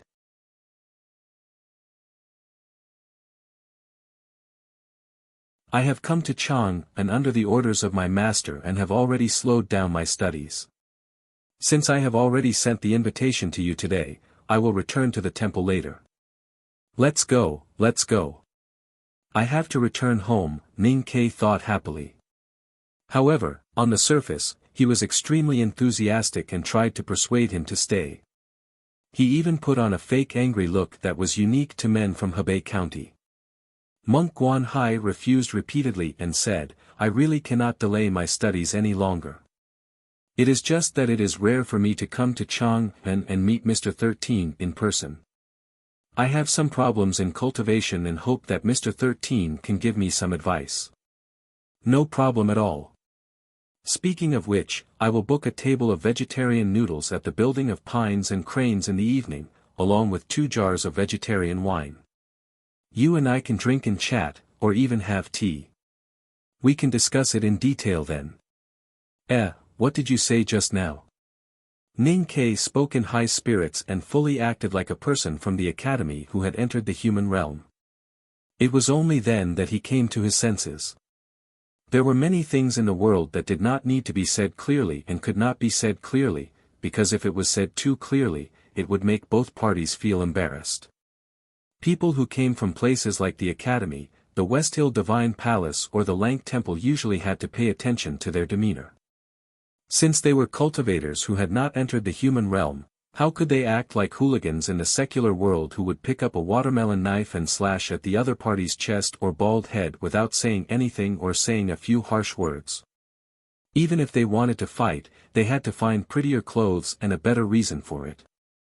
People like Ning Ke and Yi Hongyu, who fought as they pleased and never cared about their demeanor and only wanted to win, were rare in the cultivation world.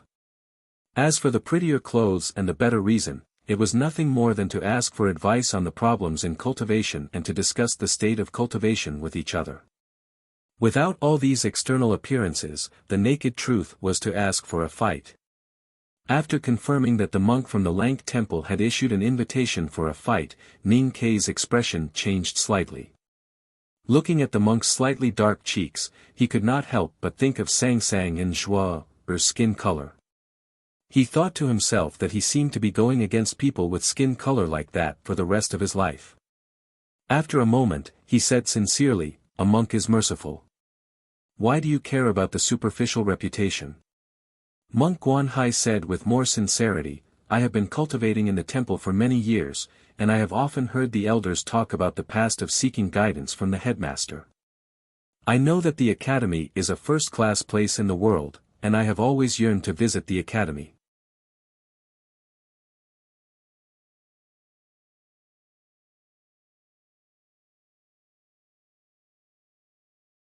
The headmaster of academy did not seem to be able to afford to lose, so this would lead to a series of very serious problems.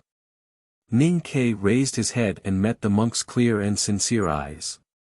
His heart skipped a beat and he suddenly felt that he lacked something very important compared to the monk. The falling snowflakes covered the greasy surface of the big black umbrella. Ning Ke looked at the monk and said calmly, "Senior brother, can I trouble you to wait for me for half a day?" Monk Guanhai put his palms together. Mo Shanshan looked at him and asked, "What do you need half a day for?"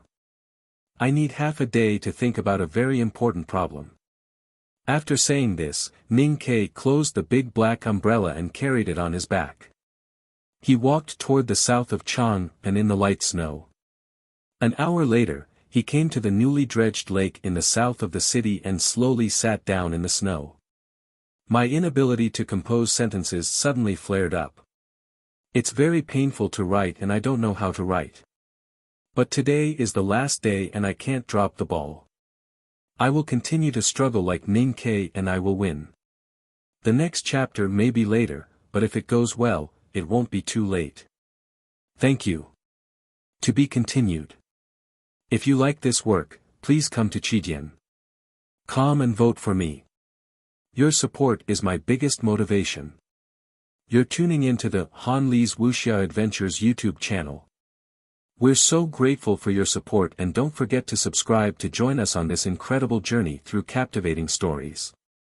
Your generosity through donations truly makes a world of difference, as it's the primary source of revenue that allows me to expand and enhance this channel for you. Thank you from the bottom of my heart for being a part of this adventure.